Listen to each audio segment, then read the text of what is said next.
Okay, good evening, everybody, everywhere. Okay, the camera is over here that I'm speaking to because I got one camera here and I got another camera here, which I'm using through Zoom. Anyways, distinguished guests, I'm Rich Drezen. This is Drezen Draws. We're doing something that is not business as usual. We have invited several artists here from all over whose work I've seen over the years. Not all of which I remember all at the same time because there is just so much great art created by so many different people and so many different perspectives, and you're like, yeah, that's pretty cool. So I'm not going to be doing any drawing tonight. Tonight it's about these artists, and it's also Black History Month, which I feel like I've let pass me by for the past 10 years without acknowledging it, and I'm like, no, not this year. Not this year. This year is going to be different, and it's going to be great. And I don't know what the hell I'm doing or how the hell I'm going to go about it. Like, I was just finishing certain graphics just a few minutes ago, but this is a live show. You got to get, learning on the fly, which is why I hope if Connoisseur Media is watching this, hopefully they're impressed. If not, well, hey, I tried. But most importantly, I would like to welcome our distinguished panel of guests who I am about to reveal to you now. So, let's see, my immediate right is Terance Baker. To his right is Iden Crockett. To Iden's diagonal southwest of Iden is Justin Sneed, and last and certainly not least is Michael Toney. So, everyone, if you don't mind saying hello and introducing yourself. Yo, I'm Justin Sneed pretty much. I'm a aspiring artist from Birmingham, Alabama. I mainly do cartoons, comics, and my styles kind of actually go from realism to comic bookish, abstract, and basically just plain retro anyway. And my mediums are traditional, um, of course, ink and paint, pencil, and yeah, even just now Photoshop actually. Terance? All right, hi everybody. My name is Terance Baker. I am also a comic book artist, writer, and publisher. I'm from the Central Florida area, Gainesville, Florida, also in Orlando, Florida, is where most people know me from. That's how it started. To this date, I've published over 37 comics. I'm also the creator of a group called ICC, which stands for Independent Creators Connection. Started back in 2013 with about 20 people. Proud to say today we've got over 11,700. My art means a choice. I'm a traditional artist, but I'm getting, you got to keep up with times as well. So I'm using Clip Studio Paint, variations of Photoshop as well. But again, I'm an old school guy, so I use the pen and paper. That's my go-to method. Nice to be here. Thanks for having me. Likewise. And yeah, I mean, ultimately, the tools are, important, but not nearly as important as the vision. And That's right. I'm so glad to have you here, and your body of work is incredible. I'm still coming through and being like, wow, where do I start now? All right, Iden. Hello, my name's Iden Crockett. I am a collage and mixed media artist working out of Yellow Springs, Ohio, just outside of Dayton, between Dayton and Columbus, Ohio. And I'm relatively new to the world of professional art. I've only been doing this full time for, oh gosh, maybe 8 or 9 months. And before that, previously, I was a paramedic and a firefighter for nearly 25 years. So I left that behind me and jumped headfirst into the art world. I do analog collage. I don't work digitally. And I like to use a lot of my own original drawing and writing as well in that. Fantastic. Okay, so we got Terance, we got Iden, we got Justin. That leaves you, Mike.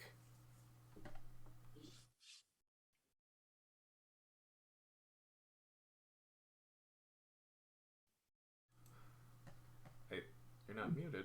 No, let me. No. I pressed the. Okay. Try it now.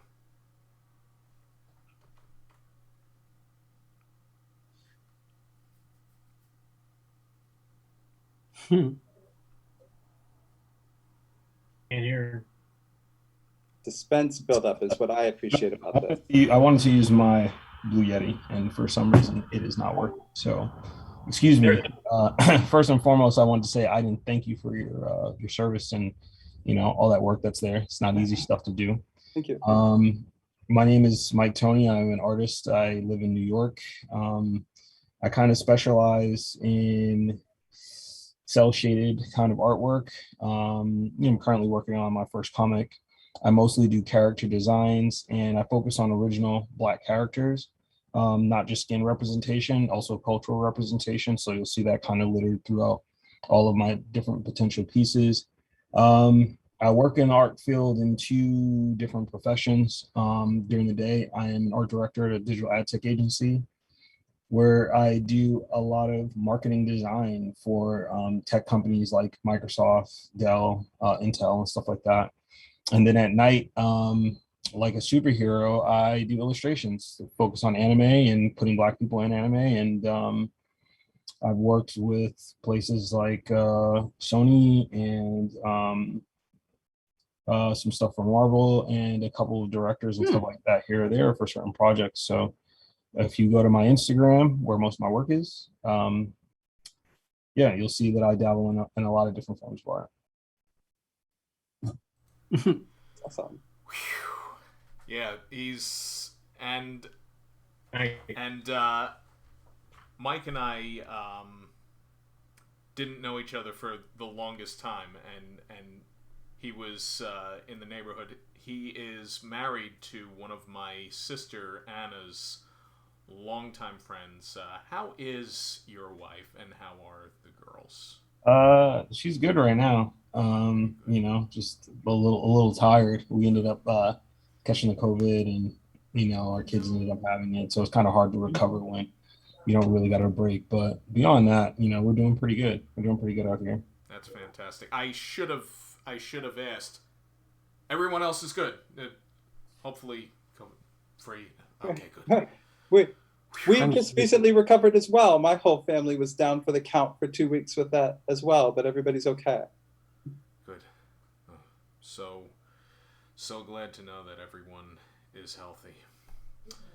And of course, to our veterans and service people, Terance, thank you for your service, and Iden, thank you for yours as the grandson and nephew of service and emergency service people.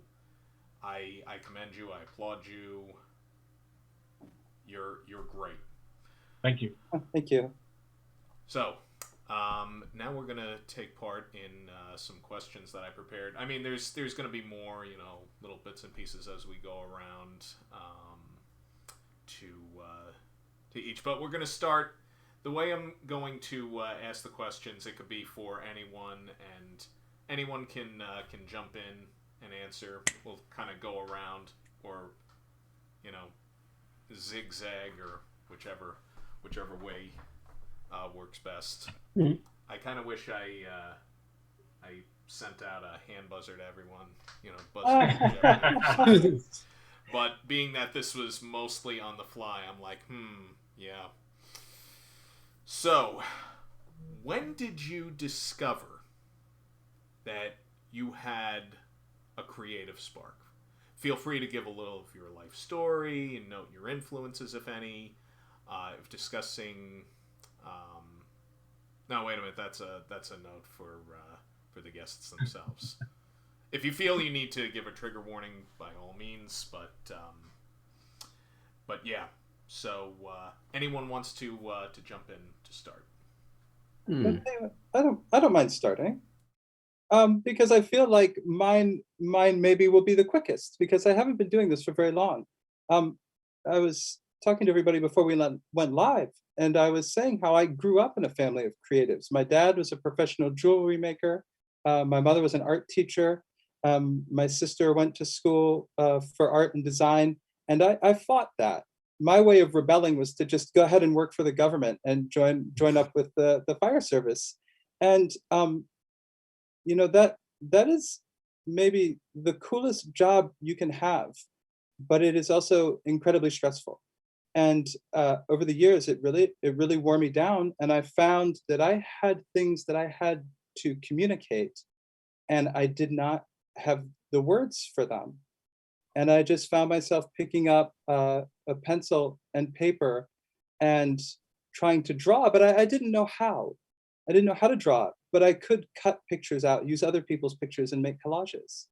And that's how I began. I would make little tiny collages, little 4x4 collages, and I was teaching myself how to draw. And next thing you know, six or so years later, I've left the world of emergency medicine behind me, and now I do my art full time for a living.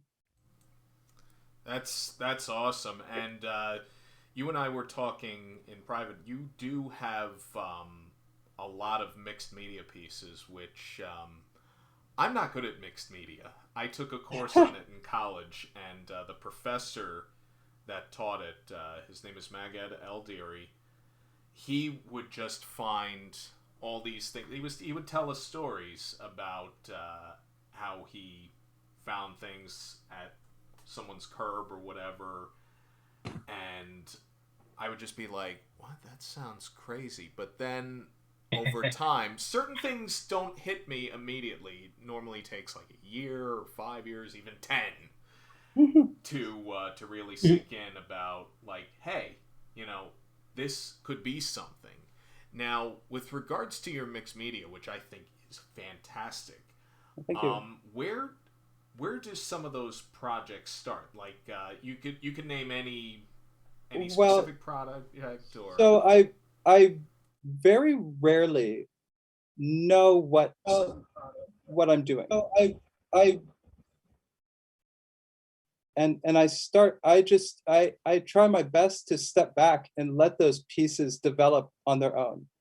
So the only parameter I set is the size of the piece, what I'm going to be making it onto. Sometimes I use wood, sometimes I use paper. I try to use the things that come to me.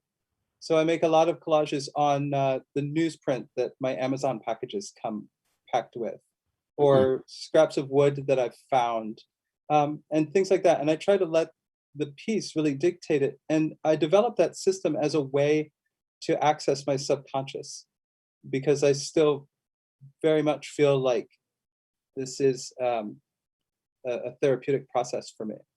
And so I almost look at my work as almost like a visual dream diary. And a lot of times I'll finish a piece and look at it and just think, what in the world am I trying to say? And I sit with it for a while and I think, oh, okay, I get it. And I start to notice recurring images piece to piece and recurring themes, and then it starts to speak to me a little bit, and it's a way for me to do some self-discovery and dig deeper into it. So I do my best to not have a plan. And when I incorporate my own work, my own drawing, I've done the same thing with the drawing. I don't really know what I'm going to draw. And then I have an idea, I draw it, and then I cut it out and start collaging with it, and who knows where it'll go. it's more or less like an infinite canvas in a way. I heard Scott McCloud describe that in a TED Talk from a few years ago, and mixed media, in a way, is kind of that. At least, you know, in its simplest form. So yeah, I mean, that's I like it because it allows me to be very intuitive. Sure.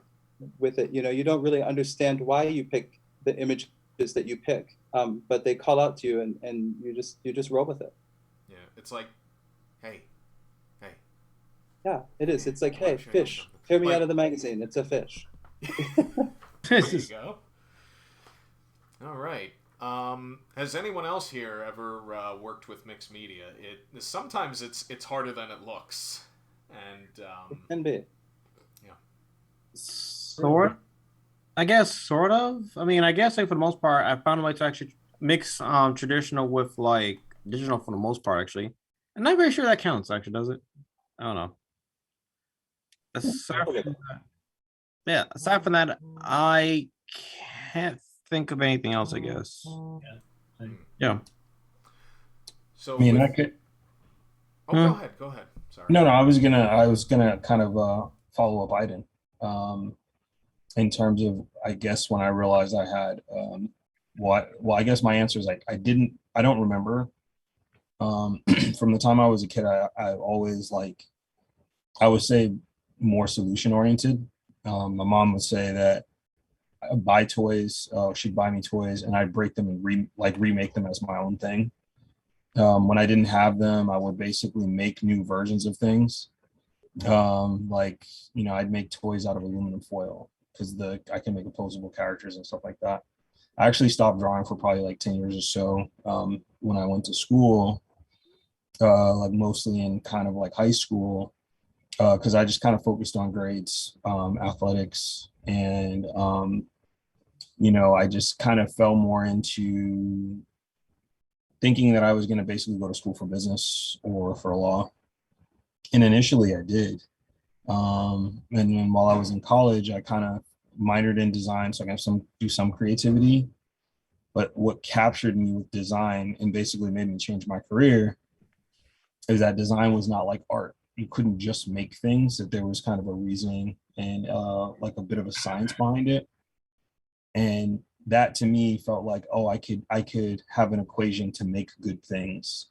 And I ended up leaving business and ended up majoring in design almost a year and a half later. During that time, I started my own business, and had a couple brick and mortar stores and stuff like that. And I enjoyed it, but it was a bit exhausting. And I wasn't, I was creating clothes, getting into cut and sew and ready wear, and it was fulfilling to some degree. But something that's always stuck with me has always been like animation, cartoons, comics. Um, my first brother had passed away, but before he did, we used to collect comics all the time.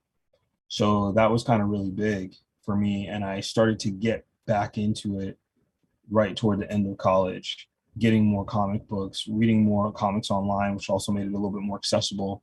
I had a lot of time that I would spend in my shop. And so I was consuming more illustration while I was in there. Um, and then when I moved to New York, I wasn't doing my business anymore. Me and my business partner decided to kind of step away from it. And it's a longer story that I don't want to bore anybody with. But when I got to New York, I felt like I had lost a creative outlet, and I was watching YouTube videos while I would like doodle here or there, and I heard a guy that was just like, art is a skill. Like if you work it, you can get better at it, um, and you can develop it. And I had known that from sports and everything else like that, sports martial arts. So I was like, I'm gonna draw every single day without fail, and that was in like maybe 2014, 2015. Hmm. So every day for at least 5 minutes a day, I would always draw something. Always had a sketchbook. In New York, there's a lot of commuting via trains. So I was always drawing on a train, always drawing on a platform. And if I couldn't draw, waiting for food or something like that, I'd take pictures of my work and I would look at it on my phone so I could critique it on the go. So there was kind of never a moment where I wasn't kind of studying and trying to put pen to paper to kind of grow and get better. And I think that kind of reignited my passion, not even reignited, but I just kind of dug through the rest of the stuff. And I was like, I've always loved this. It's never gone anywhere. It was always doodling, always doing whatever, always trying to create something. And I found something that I could have a lot of control over in creativity. Um, I could honestly say, because I can't remember the first time that in 2014, that was really when it kind of was like, if I do this every day, there's a prospect that I can get good at it. Still looking to be good at it, to be honest. Always becoming, but 2014, 2015.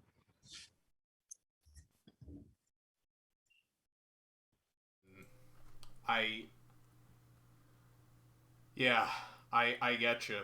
I can't even begin to imagine going back and forth so many times on a train, like keeping the pencil or if you were drawing digitally, the pen like straight or whatever, unless you're drawing in Illustrator and you have the way to smooth certain things out. I mean, that's intense dedication. I've tried doing it. I mean, since COVID hit, I haven't really been on the trains much, but I think of it, to be honest, it operated like training. Yeah. Because absolutely. now when I draw, a lot of the time, now that I'm starting to break more into the industry, these other artists are like, your line work is clean, and I owe a lot of that to drawing on the move, because now that when I can sit down and actually draw, there's not a lot of shakiness and stuff like that, and it changed my level of confidence in putting down lines. Yeah, so you like built you're a moving, system, and yeah, if you're moving, like, you got to be deliberate, right? Yes. And even though there's a back button and stuff like that, well, depending on whether I'm drawing in my sketchbook or I'm using my Cintiq on the train, it's like you don't want to waste your time, so you still have to be very confident in the stuff like that. So it took a very long time. I would even say, I mean, I constantly commute up until COVID, probably like 6 to 8 months before I wasn't like pissed off drawing on there. And then I kind of got my flow where it's like, oh, you're trying to focus too much on, at least for me and my perspective, when I'm inking, like you're doing too much short inking, you're using the control of like your wrist and everything else like that, you're too micro with it. And I find that when I'm inking now, I'm basically using my whole forearm, and it just, and I'm really more That's what a lot of artists like Neil Adams recommend. Yes. Yeah, I saw that video of him with the High School of Art and Design kids. That was pretty intense. I'm glad that you brought that up, Terence. Is that's something that I myself tried to imitate, and I'm just. No, I think I'm just gonna draw it and maybe not even like try to fathom it. Well, a lot of pro artists do. They also recommend not drawing from the wrist, and like Mike said, using the forearm. Vary the technique so that your drawing hand will last longer. I mean, it definitely has made the difference, especially if you're doing it all the time. I mean, I just it picked it up out of necessity. Right. But if it's one of those things where you can do it, it's like, I don't know, think about it like investing. It's worth the equity. It's worth putting the time in, because then like it becomes a technique that you can use all the time. And people ask me like, yeah, does your hand hurt? Does wherever hurt? And it's like, depends. If I do like an 8-hour session, 10-hour session, maybe. But it's like, because I also vary up the way I hold my pencil. Sometimes I hold it like this. Sometimes I'll vary it up just so I can kind of keep going and alleviate some of the pressure there. I'm trying to catch up to a lot of artists. So, Terence, you've been in the game for a minute, right? Like, how do I catch up to something like that if I'm not creating like on a very consistent basis, right? Almost like a psychotic basis. So that's a fantastic segue. Terence, go. When did you start? Oh, is it my turn? Okay. I didn't want to interrupt Mike. That was such a great story. So needless to say, I'm assuming I'm probably the oldest person here, so I'm probably going to catch carpal tunnel before any of you even get to that. So you can't be that much older than me. My art is my passion. I started drawing pretty much when I was, like I said, 4 or 5 years old, as soon as I could hold a pencil. My father, he's an artist. He has a degree in art, so I actually inherited his art skill. So I'm going to actually show you guys a couple of things here while I'm talking. So basically, I draw all the time. And what I'm showing you now is just simply 8 by 11 copy paper that you find in any office that you put in the copy machine. I draw at work. I draw when my family's out at dinner on napkins. I do it all the time. And this is just regular pen and ink, nothing more than that. It's just something that I like to do. And again, I'm looking forward to seeing all you guys' artwork as well. Everything I just showed you was drawn on my break. I got a regular job. I work 8 hours a day, okay? And I get 2 15-minute breaks. And when I'm on break, majority of the time, I'm drawing. That's what I do. What I'm showing you now is actually sequential pages. This is 11 by 17 Bristol board. And these are actually some panels from actual comic books that I'm working on right now, okay? I don't want to show you everything here, but I'm just showing you that, If you're passionate about this, it's something you love to do, you're gonna do it. And that's me. I'm always drawing. I've been drawing my whole life. Everybody that knows me tells you, Terrence, that's the guy that's gonna draw. Okay. So I started when I was very young, and I created a group in 2013 called ICC, which stands for Independent Creators Connection. We started with about 20 people, some close friends, and like-minded individuals, right? So I figured we'd just show, post artwork, and talk about stuff.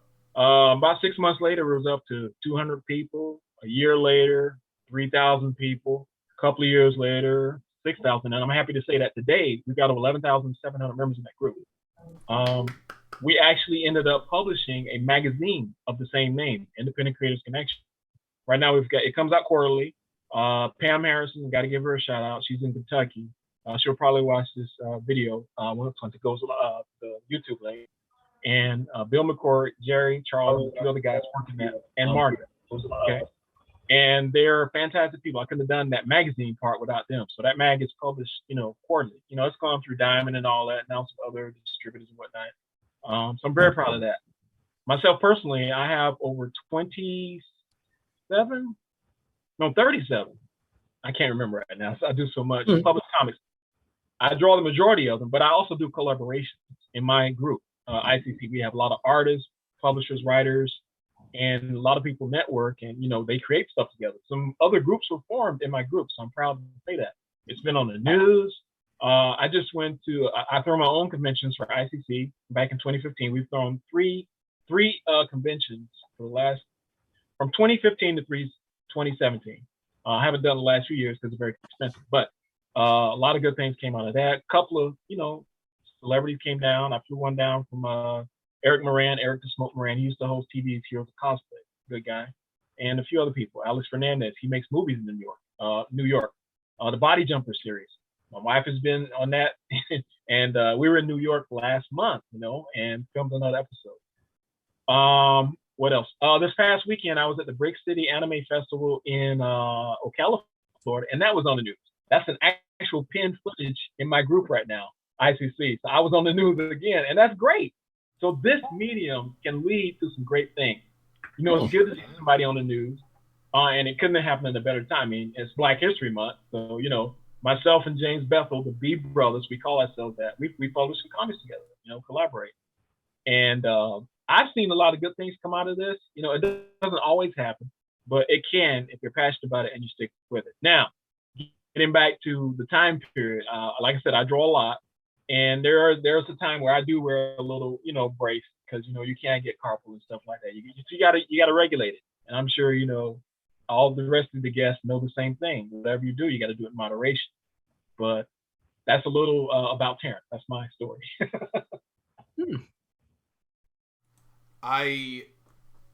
I'm not just stuttering because and stammering because I had a long day and a long work week thanks to my day job. Looking at you, day job. Yeah, anyways, and I'm not editing that out when this goes to YouTube. Let them see it and suffer.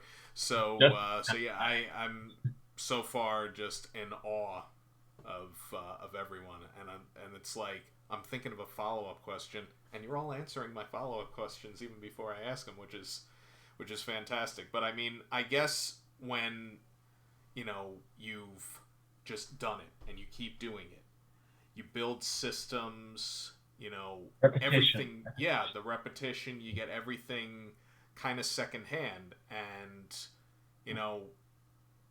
some have an easier time putting it into words. I mean, me, I'm just like, oh yeah, I drew a picture and that's the way it was.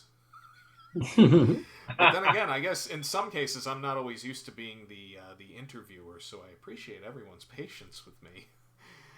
It's all good. Yeah, I mean, I couldn't try to be the next Howard Stern if I tried. I mean, or the next Regis Philbin. I don't know. Do we like Regis? Anyways, who cares? Regis is cool. Yeah. It's Justin's turn next. Oh yeah. My turn. All right. it's kind of hard to actually pin down like when did I exactly start drawing because like yeah, I've been drawing like basically ever since I can remember really because yeah, my uncle who actually is a African studies major pretty much and teacher basically and he actually just started as an artist pretty much before that anyway and like over the years I would usually try to actually emulate his ability to pretty much perfect himself over the years pretty much go to different styles mediums as much as I can really for the most part actually and that's oh crap. I'm sorry. I'm just stammering everywhere pretty much. So it's really hard to actually. I guess I had to pin down like precisely my story anyway. But I guess I could say this anyway. Um, the first time I actually got into cartoons, pretty much, rather my interest in cartoons came from the times when I was a kid, pretty much. I would usually try to watch cartoons. Me, my mom and dad, pretty much, right? And like, yeah, we would watch anything on Cartoon Network that would come on, pretty much, anyway.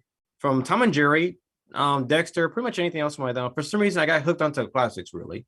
So yeah, over the years, I would try to actually I won't say precisely say emulate that style pretty much, but it's more like try to figure out my style pretty much from my love of like retro cartoons, golden age comics, silver age comics, pretty much anything that's I guess from the retro years anyway though.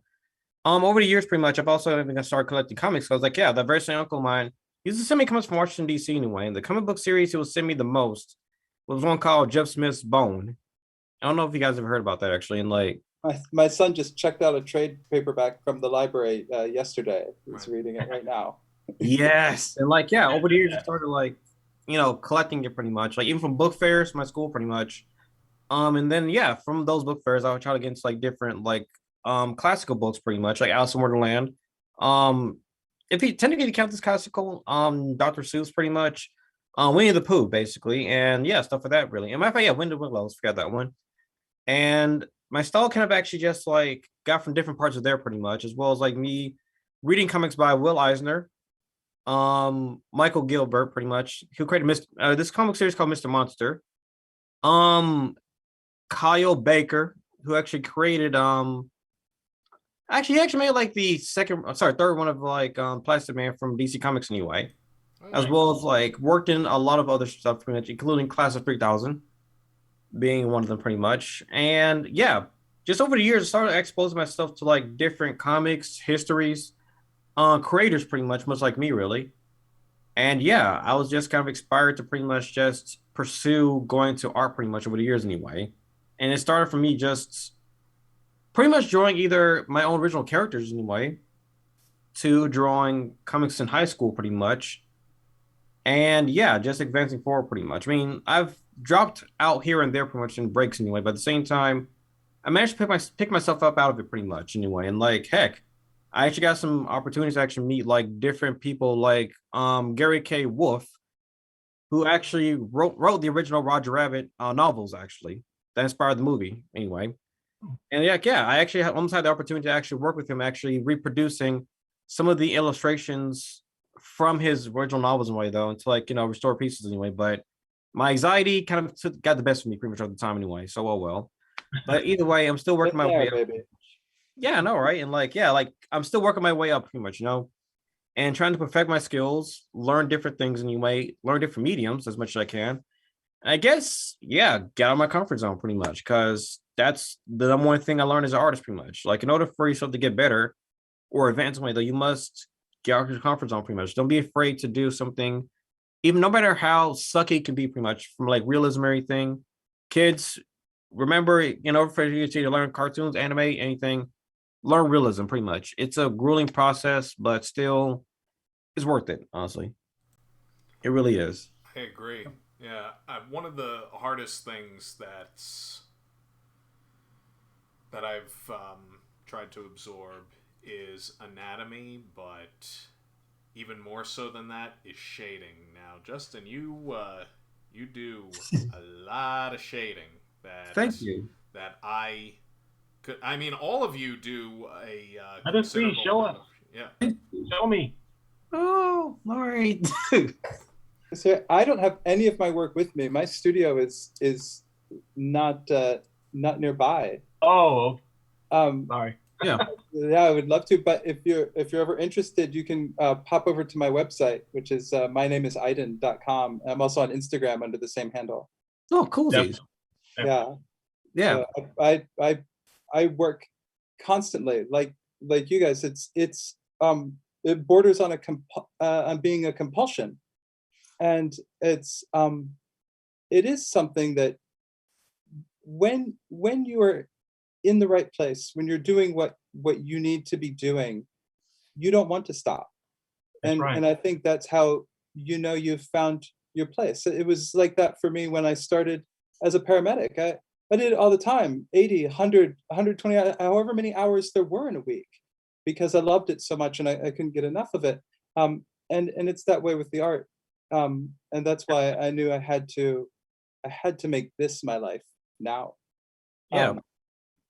And I think it's very interesting to hear that, that the key to success is daily practice, and everybody here has said that. Like, okay, you got to work hard, you got to work on your skills. But I think that probably for every one of us here, it doesn't feel like work. No, It I doesn't think feel like I training in the gym. want to add to that. I want to add to that. I think I call it passionate obsession, and I think each of us shares that with each other, creatives, to a degree, Mhm. because you can be passionate about something, you could be obsessed with it. Yeah. As long as it's not damaging to you, I see nothing wrong with being passionate about No, creativity. absolutely, absolutely. I think it's a great sign when what you do, you want to do it. You want to do it on your break. You want to do it while you're watching TV. Yes. Because Totally. there are many activities that I do not want to do while I'm Same. supposed to be resting. Can Right? I say this too? I'm gonna add to that as well, especially in the pandemic world that we live in. A lot of people found themselves being bored during that first year and whatnot, not knowing what to do. But creative people, we weren't bored because Oh, that just allowed us more time to work on our craft. yes, it's Exactly. I can't speak for everybody, but artists and then a lot of people, who actually started, working from home and stuff. It's like, hey, I can work on this while I'm doing this. So it did work. I mean, obviously the pandemic is not good. I know that, but Yeah. for creative people, it doesn't matter what's going on in the world. Nothing will stop our creativity. I mean, provided you're capable and all that. And that's what's good about being a creator. You can keep going no matter what. I think, when kind of talking about the drawing and growing aspect of it, because a lot of people message me on my Insta and they're like, how do I get better? How do I do this? How do I do that? And I said kind of earlier, like my first intro, it's kind of like drawing with intention. And like most of us, we get into a mode and we're like drawing and it relieves stress, or we get into a flow, maybe autonomously drawing or creating, and now you're in a flow. There's this moment where the more you do your craft, and this is just, I'm just speaking from my perspective, the more I do my craft, it gets to a point where, my eyes surpass my skills. And then there's a frustration of like, I kind of want to grow and get better. And that's just, you've just been doing it to a point where now you're starting to see where you're making mistakes. You're also a good consumer, which means like you're consuming a bunch of other content that you may feel is better than yours. So then like, where do you go from there? Because you're not going to stop drawing. You're going to keep drawing because, as you say, you're passionately obsessed about it. So then those are the moments where, I tell them like, you need to have a dedicated amount of time that you do to get better. Whether that's in the very beginning of your drawings, I agree, where you are drawing poses that you've never drawn before, you're practicing something that you've never done before, which, will probably result in a failure your first couple of times, but you'll gain a mastery over it over time, over repetition. Or you devote time out and you say, I'm going to work on this. So, an example is most people like, I have artist block. I don't know what to draw. It's like, you know what to draw. It's the shit you don't want to draw. Like, if you get it, sounds about right. those are the things that are going to make you get better. So like very often I try not to draw the same things. I try to draw things that for the most part frustrate me, because I'm also on that path to try to grow, to break in. So, it's Dustin that's said where the you same get thing, drawing outside your comfort zone. So I agree with that. Absolutely. Exactly. Yeah. And so that's kind of where the you go, you work hard. The work hard aspect of it is just trying things that you're not used to trying, or that feel a little uncomfortable. especially if you know, like what you're saying earlier, if you have a rough day from a job or you're doing whatever, and you're like, I got to draw. You know, you want to push out drawing hands. Yeah, You and want to I push out drawing. You know, definitely thought Drawing about hands. as well. Yeah. It's therapeutic as well. And you know, I'm sorry, Rich. I hope we're not, you know, taking over your podcast. I know you got questions for us, but we're just talking because, you know. No, this is even Creative better. dude. This is Sorry. much better. But no, yeah. but yeah, I mean, that's basically it. You know, just like I just wanted to add on to what Iden was saying, because it's true. It's something that like I try not to say work sometimes. You know, like I try to just say like I'm drawing, I feel that. because it's a little bit of a lie to Yeah. kind of be like it's work. I mean, I do client drawings for people. Yeah. Sometimes I don't always like those, but I still get a chance to draw. I still try something new where I'm pushing myself, and so I also get an opportunity to learn on their dollar as well. I know what you mean. Yeah. Yeah. And that's sort of actually how I got back into drawing myself. Because, like, yeah, I was actually on a break for a bit, pretty much trying to figure myself out and all that, pretty much. Since, like, I switched jobs. Me and my ex kind of actually split around the time anyway, though. I mean, don't worry, we're still good friends. Like, we're still really good friends, actually. Thank God for that. But I still basically, I guess, like, trying to find myself pretty much, figure out priorities and all that, pretty much. But still, the thing that actually got me back into drawing, pretty much, was actually these old doodles, pretty much, right? Like, yeah, I think I showed Rich anyway, sorry. Rich, the old Jerry doodles I did, pretty much, right? Photoshop and everything, actually. And like from there, basically, I started actually, you know, increasing my love of like art again, pretty much from there anyway. Because like, yeah, I just remember pretty much like why I enjoyed doing art in the first place. Just the idea of just creating something new, something outside my comfort, like something I never done before in a way, just amazing myself and seeing like how far my skills can actually go. Matter of fact, yeah, even after that, pretty much, a coworker of mine actually asked me to draw ER for Winnie the Pooh after seeing that Jerry drawing. And like I know she wanted the Disney version, but I just went a step further and did like a mixture between the book version and the Disney version. And like yeah, created a whole entire like piece just to challenge myself to draw like backgrounds and stuff actually. And like I never drawn backgrounds before, mind you, actually. Like for a long time I never actually drawn backgrounds anyway. Gotta hate drawing backgrounds. Yeah, I know it. backgrounds. I hated it. Oh. God. And like all of a sudden I started sitting down pretty much, right? Like, yeah. I started actually doing the whole entire thing in one take, basically, like on Photoshop, like on one layer, I mind you. And then like I started expanding, like asking for critiques, questions, everything actually. And like, yeah, I started actually getting better and better and better until like I did something amazing. Like I never imagined myself actually doing in a very, very, very long time, actually. Listen, I think it's important to set yourself challenges. Yeah. You know, like Exactly. I said, I'm brand new to this, to the professional world of it, and I didn't know what to do really. How do you launch a career? You know, I'm 43 years old. I was kind of at the peak of my previous career, and here starting over. And I thought, well, how do I start? What do I do? And I said, well, you know what you're going to do? You're going to hold your own solo exhibition of your work, and so that's what I did. I decided I would do that in August. It's a good idea. I December, like that. in Yeah. December, I held that exhibition and exhibited 40 mixed media pieces, and I wanted to challenge myself in it. And I'm not sure if I sent Rich. Did I send you a picture of? I made some pieces specifically for that, specifically to challenge myself. And one of them was a triptych, incorporating a lot of original drawings and also a lot of found images. And each one is about 5 feet high Oh, wow. and 2 to 3 Wow. feet wide. I think you posted that. I posted Yeah. it before, and I bring it up because it was a great example of it was far, far outside my comfort zone, much Sure. more ambitious than anything I'd ever done. But I knew for the exhibit to work, it needed some kind of a key piece to pull it together and focus the theme. And so I did that. I spent about 200 hours on that piece. Mhm.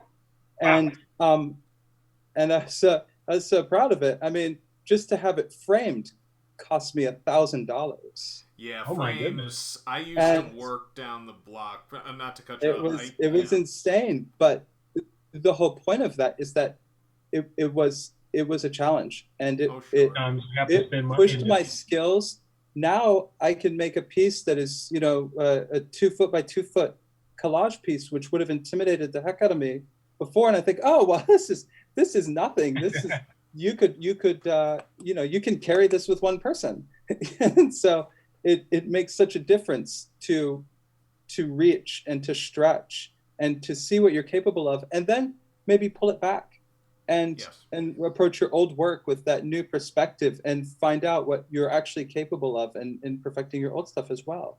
I know, right? Most definitely, yeah. And I mean, that's one of the reasons I started Drezen Draws, is because up until 2017, like, the only thing that I was drawing was Lucky Zilla, because that started as a webcomic. Big fan. Yep. Yeah, I'm glad. Thank you. But I was just like, okay, I'm here. The thing just keeps going. You know, I'm telling stories because I had the book by 2017. I'm like, where do I go from here? Like, I'm looking to do these other characters. I'm maybe looking to bring a few more in. I mean, am I really challenging myself? Is this as good as I get? And then I just, you know, started going into live streaming. I know that feeling. I know that feeling. Yeah, I feel that. I ask myself all the time, is this as good as I am? I going to get better? You know? Exactly. Yeah, and so then one day I just, you know, did a Google search for cartoon characters, which seems like the most redundant thing in the world, but in hindsight, it was one of the best things I could have ever done. And also just going live on Facebook and being like, hey, I'm taking requests, which proved both to be a blessing and a curse, because, yes, on one hand, it's like, yeah, I'm challenging myself and other people are watching me, and that wasn't the curse part. The curse part was occasionally I would have a few of these people coming out of the woodwork and being like, hey, can you draw this for me? Oh, yeah, that'll be, I don't know, I think like $15. Oh, I don't have any money. I feel that. Yeah, and I mean, that's something we can get into in just a little bit if anyone wants to. You do a whole episode on that. Oh, yeah. Yeah, well, another conversation. True. Compensation. Yeah. I think it's curious, you know, we were talking about, it seemed to be unanimous that we all hate to draw backgrounds. I know, right? I do. Oh, and I didn't say that.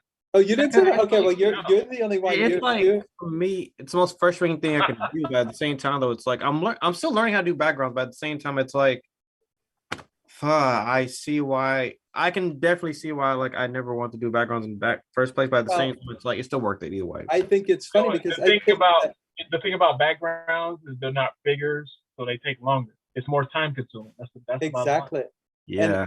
And I have found that you know, I find that my pieces have a pretty distinct look and flavor to them. You pretty much know if it's an Iden piece, and I think that I was thinking about how do you develop your style, and I come to the realization that your style is more defined by what you can't or won't do than what you can do. You need to write a book.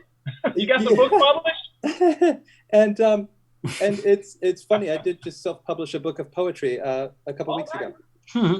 But that is how I started to collage using my drawings, because I wanted to do something more with them. I had these very kind of personal and surrealistic close figures, but they weren't a complete piece, and I refused to draw backgrounds for them, and I thought, well, you know, I can add them to collages. I can give them the depth that way, and it developed into this whole style.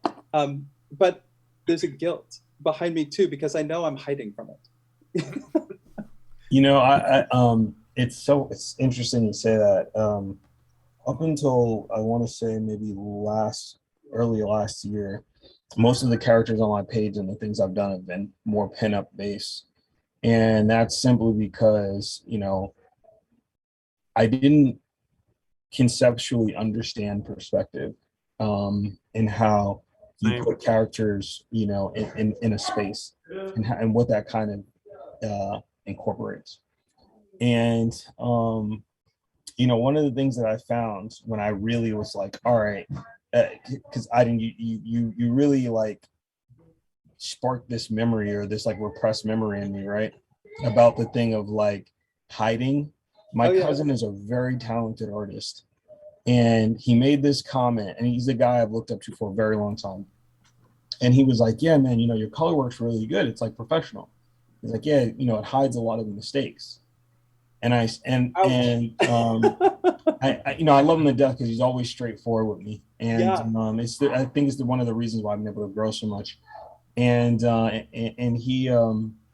he was right. And so for a while, I started building an audience. But most people were like, "Oh, I love your color. I love your lighting." Da da da da da. Same. And then for probably like maybe 2 or 3 months, I didn't draw with any color. I was like, if I can't build an audience off the strength of my technical skill, then I'm gonna try to start building that, like it that way, right? I want You're to just doing actually black and white during that time? yeah, I was literally just drawing black and white, posting my black and white stuff, and just moving to another black and white piece.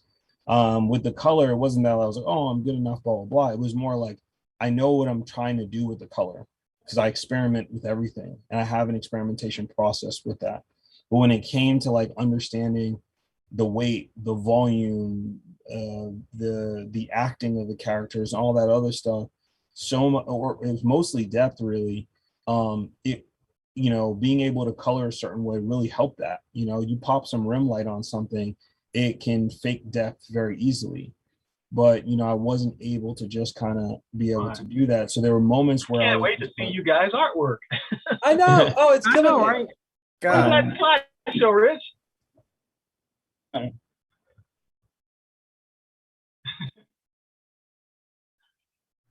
Via Zoom, but it's I got you. Well, I mean- already know at the end of the broadcast, you're going to share all of our links and stuff. oh yeah. I'm I've excited actually about been able to- everybody's I'm work. excited right now.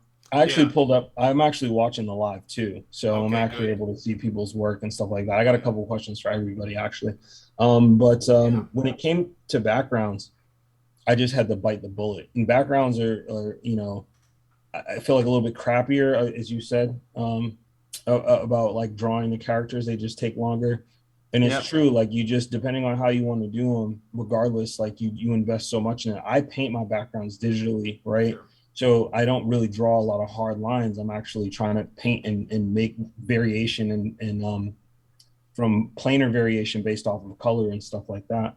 Okay. But it was like you gotta bite the bullet and you gotta really just kind of do these for a while, even if they flop. My freelance work is heavily dependent on like my social media.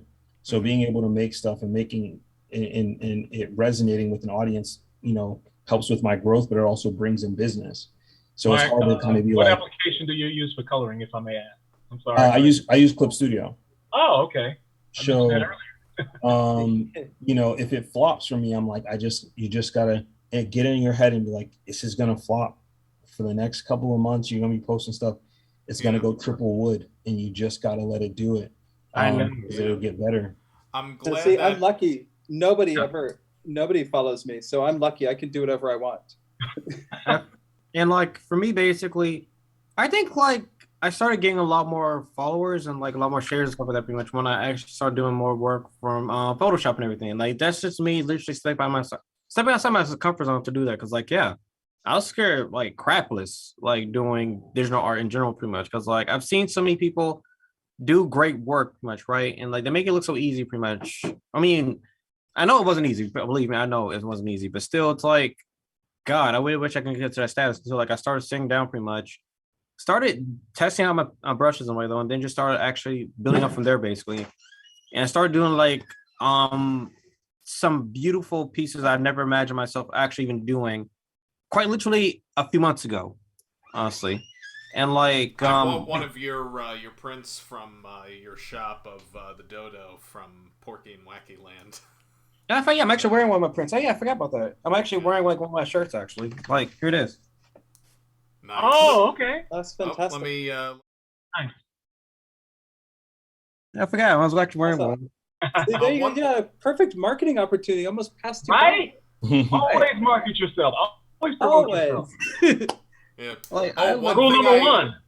Yep. One thing I did want to mention is I created tags with everyone's name, their socials and stuff. So Awesome. yeah, when you Socials? do see the live, yeah, you'll. I added Jay to the chat, by the way. Yo. And I'm looking. Wait a minute. I thought he said Social Security. That's what... Oh God, no! I'm sorry. I was social. No. Yeah, no. I wouldn't ask for anyone's social security number. No, but That's I got why I your. look like that. Yeah. I mean, it's just income tax time. That's all. I'm sorry. Okay. Oh, I know. Yeah, it's that time. I got to get my taxes done, and That's a whole different art. yeah. Oh, yeah. There was a woman I met at one of the shows who did actually a freelancer's figuring out your taxes. I forget the exact name of the course, but it was kind of interesting. You know, every single one of us has been in one industry or another, and then done art either simultaneously or as a result of being in these other industries, like Iden as a emergency paramedic, Terence, you were in the army, and Michael, you were in business and in law, and you know, all of those fields can generate many different stories. Or at the very least, even if it's not like story related, it's still just the work ethic in getting yourself to a place where it's like, yeah, I can do this. And with regards to backgrounds, before I forget about that, Yeah. I do my stuff. My backgrounds are done in 3D. I either will model something in 3D Studio Max, which is no less self-deprecating than me hand drawing, hand painting a background in Photoshop. Unless, of course, I get my brushes just right. I mean, I'm always in awe. And Justin did this amazing Eeyore piece, which we did a test run of this Zoom. Like, when I created the links and sent them out to you, even though it was a week later than I mentioned I was going to do it, because one thing led to another. And he shares his screen with me on this Eeyore thing, and my jaw just dropped. Like, Yeah, right. You would almost think, like, well, I better not say too much, otherwise my dentist might be watching this stream and he'll be like, It's all good. Like, yeah, if you guys like too much, I can actually share screens to show it to you anyway. So yeah, I actually got pulled up right here actually. Oh, it's actually in the the slideshow, so you're good. Yeah, it's looped a few times. Oh, so, cool. Yeah. Oh yeah. I mean, there's a lot of things that this OBS studio can do. I just wish that it could, kind of read my mind. But getting back to the backgrounds, and like, yeah, that's actually how I learned how to do backgrounds, just from that picture. It was like, yeah, because perspective, like Michael, you were saying, perspective is it can be its own monster. But then it's like when you have the thing in front of you. The Fleischers in particular were good about this. They would build their backgrounds, and then they would shoot against them, and then of course layer the animation on top of them. In this day and age, with either Blender or Maya, mostly Blender because Blender is freeware, it's like you got your background. You either modeled it or you sourced it from stuff on TurboSquid or whatever. And then it's like you just place cameras, or rather virtual cameras, you render it out, you slap it into your page layout, and then it's like you add the stuff on top of it, and there you go. Yeah. You know what I just realized? Yes. I'm looking at the chat now, and I see that my link, I gave you the onecoolstudio.com. That's more or less for my photography hobby. So what I did just now in the chat is I typed in my art stuff, my comics, which is bakercomics1.com. So yes, I believe.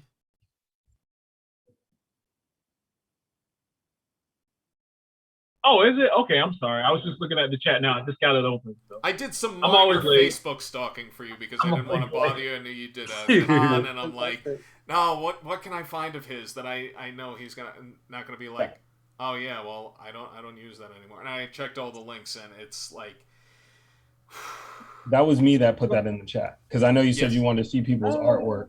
Oh, So thanks. what I did was I just put people's stuff in the chat Oh, so thank that you. Thank you. you know everybody will get a chance to kind of see it because I'm actually watching live, so I have been able to see other people's artwork too.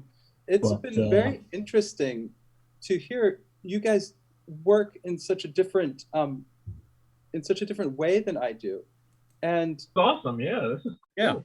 and I've been one of the things I looked at, one of the challenges I wanted to face when I was looking at doing collage work is how can I give those pieces that physical depth of space that you would get if I worked in a more traditional, say like oil paint or even illustration. And it can be very challenging to impart that depth of field to it. You have to be very, very selective with your images and your scales. But when you can do it, when you can give the depth to it with found images, it is I think it's a very profound effect. most And certainly. it's very cool. I'd say it's probably harder than just drawing it. I It's can only very imagine. difficult. But that's what I wanted to do. I love collage as an art form, but when I see a lot of collage out there, it's very boring to me. And to be honest, and I think it's because the people who make it don't use it as their primary medium. They're usually painters. And I wanted to approach it as my primary medium, but to approach it in a painterly way. So I think a lot about where is the light coming from? How do I get the depth? How do I impart motion? Can I get a sense of motion into a collage? All of those things that would honestly not be technically difficult if you were painting or drawing, but become very challenging working in mixed media. That's a very good point. I never even thought of that, really. And so, well, I don't think that many people do. I think they use it more of collage as like an exercise or a warm-up or as a way to do maybe some studies for a painting, but that's all. It's a sideshow for them. And one of the goals I'd set myself was, one, to elevate my own skills, but to two, see if I couldn't elevate the entire reputation of it as a medium. And I know it's a lofty goal, and I'm a new kid on the block, but I'm doing my best. Yeah, I think you're gonna do just fine, really. I would also say that's the way to go. Yeah. You get into it and that's what you feel in your spirit, for sure. It's definitely, if you're gonna elevate the game, then you go along and you go with it. It's definitely a lot harder than drawing. I can only imagine. That takes a whole nother form of creativity. It can be, sometimes those pieces fly together and I make one in a day or two. Sometimes I labor over one. I've got one that I finally think I've got it cracked, and I'm actually just starting to finish it up now. But I've been staring at that thing for at least 8 weeks, and it's just been fighting me every step of the way. It does that. Oh, hey, by the way, I got something for Justin that I just realized. Dude. So this is for Justin, Rich. Yo. I'm wearing one of mine too. Oh. I just realized. Beeline, Terence Baker. That's what. Hey. I might need you to stand up a.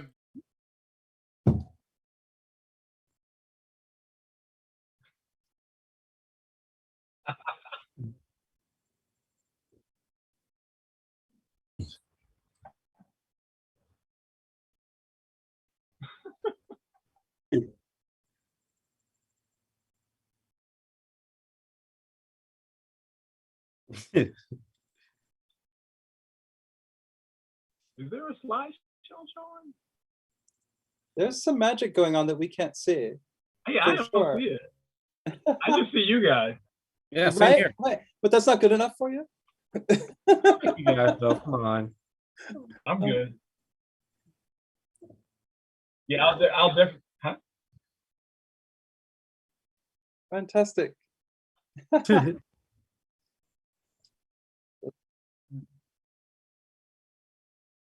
That was worth a shot. Some of the best art is transient. Well, hey, I'm definitely going to be, checking you guys' sites out tomorrow. That's for sure. As soon as I get home. I'm always excited to have something new to check out and look at. Yeah, I just made some brand new friends thanks to Mr. Drezen. Right? Nice to meet you guys, by the way. I mean, I can't even begin to imagine a better episode of Drezen Draws other than this. I mean, Wow. It would not have been possible without all of you. And I don't want to sound like I'm winding down because, I mean, it's like, hey, I don't want this to end. This is great. This is fantastic. And I mean, it's like, I learned at a previous job, that one of the ways, and this wasn't said to me, this is just an observation, that sometimes the best advice you'll hear, the best education you'll get is the kind in which, at least from my perspective, the kind where I just shut the F up and let everyone else show me what I'm not seeing, what I'm not thinking of. Yeah. And that's... God. It's a difficult skill, shutting up. Yeah. I know that feeling so much anyway. Like that's actually like what I started learning recently, pretty much. And like, God, You've learned actually, it 20 years earlier than the rest of us. that's all. Oh no, it's all good. Pretty much, actually, it's like I'm still learning pretty much because basically, I talk smack. I'm gonna be honest. Actually, I'm the kind of guy that just talks smack pretty much quite a lot. I'm trying not to so much anyway. And like, I'm guilty of that. I try not to be the gossip at my day job. I work at a pharmaceutical company. I'm not going to say the name of it because they don't need publicity. But I found comics as kind of a way to sort of make fun of the absurdities that I saw in corporate America, or at least small business with a corporate American mindset. Like, yeah, the best Comics. Yeah. Comics are my escape. They have Yes. been since I first picked up one. I love comics. I really do. So my man cave, my studio is. I'm getting into omnibuses now. Same here. I can show you so much in here, but I'm not going to show you one more. Like, I love and I've got a huge collection of comics, but omnibuses. I started collecting. Like literally, my whole Yeah, this is the omnibus. Nice. That's beautiful. And like, matter of fact, yeah, my whole entire room is pretty much full of comics, pretty much from like different periods, pretty much from the 1900s to basically now at this point. When like, there's barely enough room to actually fit anything else, pretty much so far, like including art books and like art supplies. Same. For me. Yeah, that's a good problem to have. I mean, you can't see what's on the floor in here, but it's.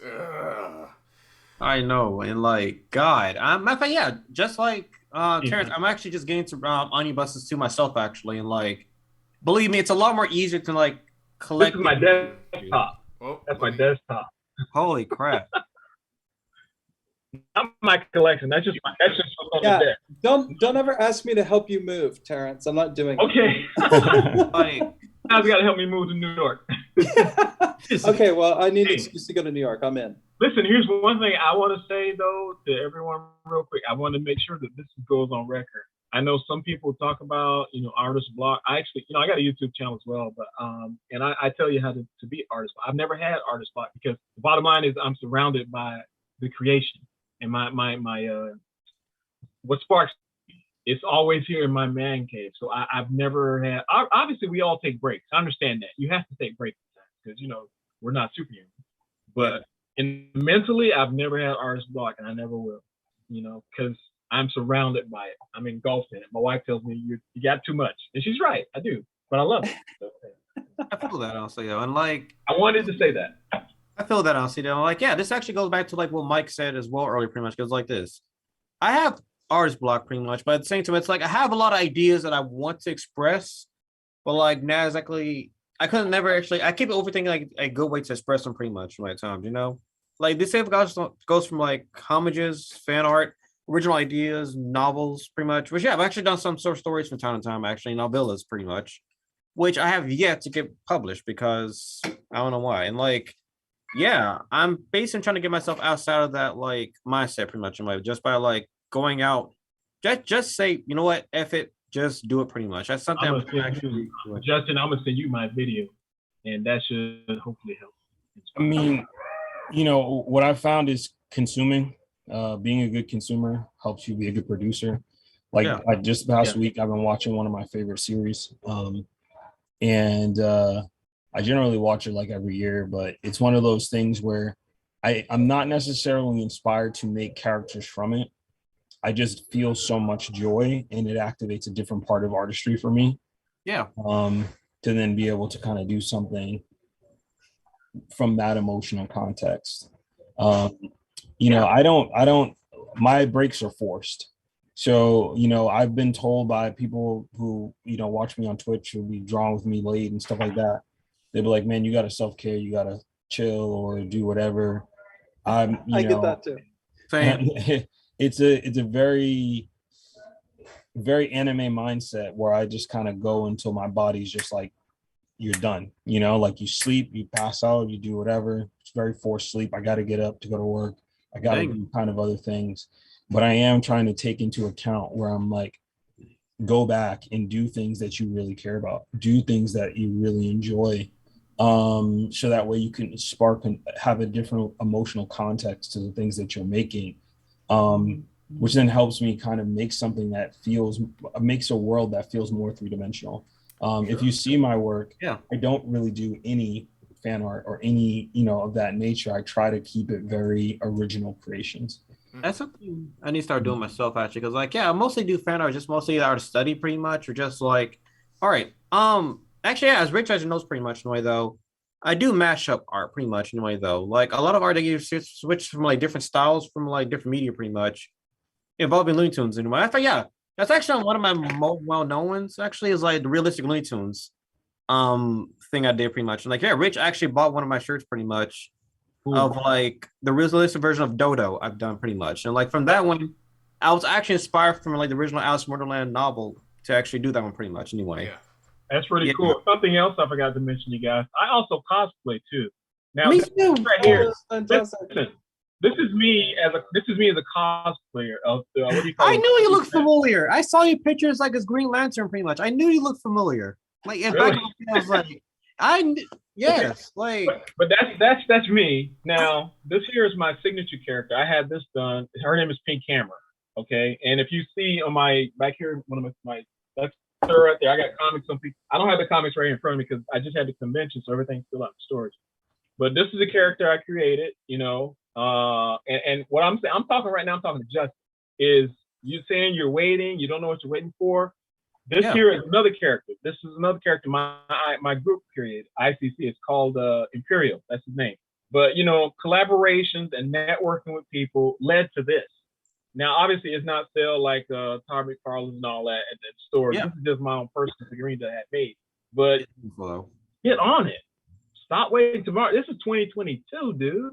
I know you're younger than me, but I heard what you said, and I can hear in your voice. I said that too many years ago. Time is going by quicker than you think. Oh, believe it.